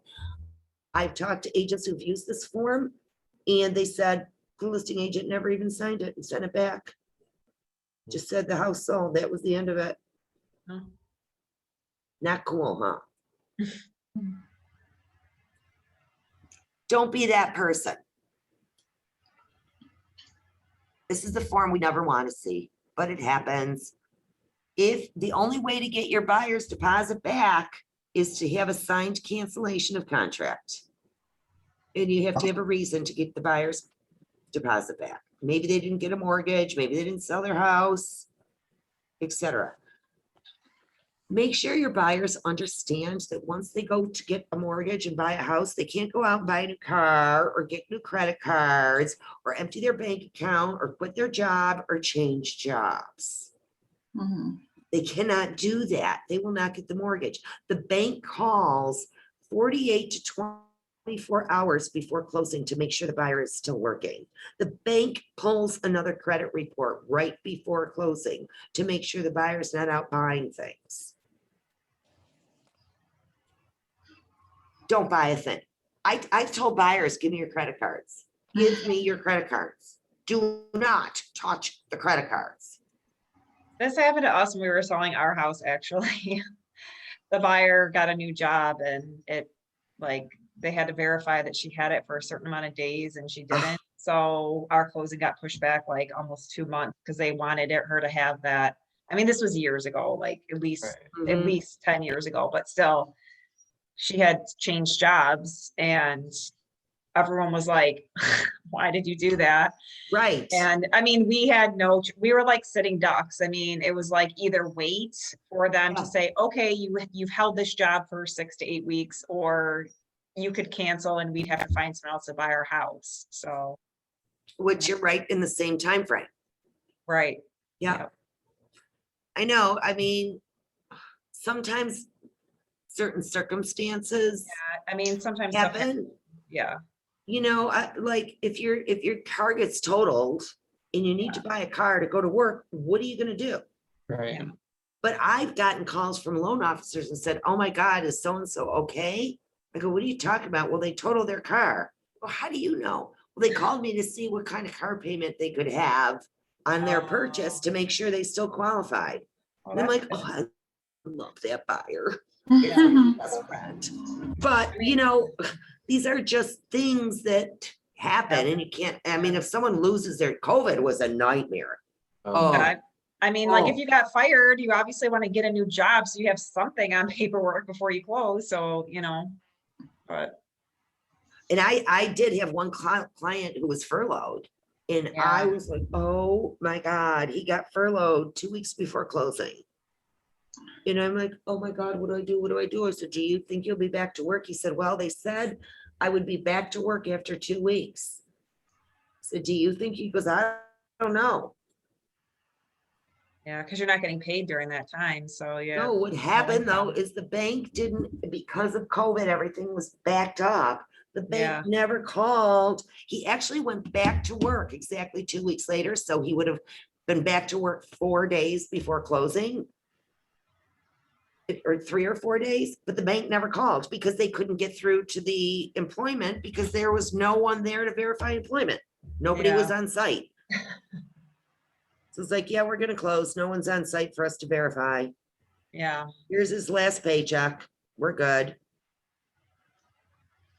Dear God. And of course, we were all just praying everything would close at that point because we didn't know when we were going back to work.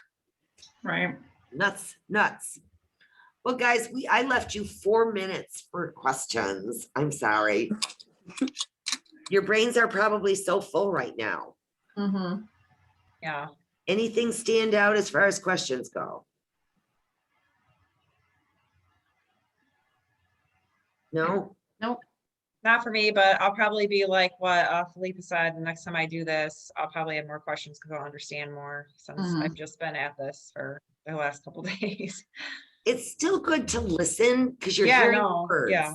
Like even if you're getting ready for work, turn on your computer. That's what I do. And I'll listen to different Oh. videos or different classes that are going on. If I'm Mhm. cooking or doing something at home, I go into the old recordings and just listen. Oh, that's a good And so, idea. you know, why not? If I have Yeah. to dust my house, it's like, oh, how boring. I think I'll listen to this video. At least I'll be occupied.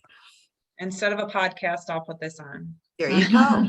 Plug it in. All right, guys. Well, good luck to all of you. Reach out if you have questions and make sure you plug into the Rock Real Estate in the Keller Williams Facebook pages. Thanks, Karen. Thank you, Karen. so much, Thank you. Thank Bye, guys. you. Bye. Have a good one. Bye.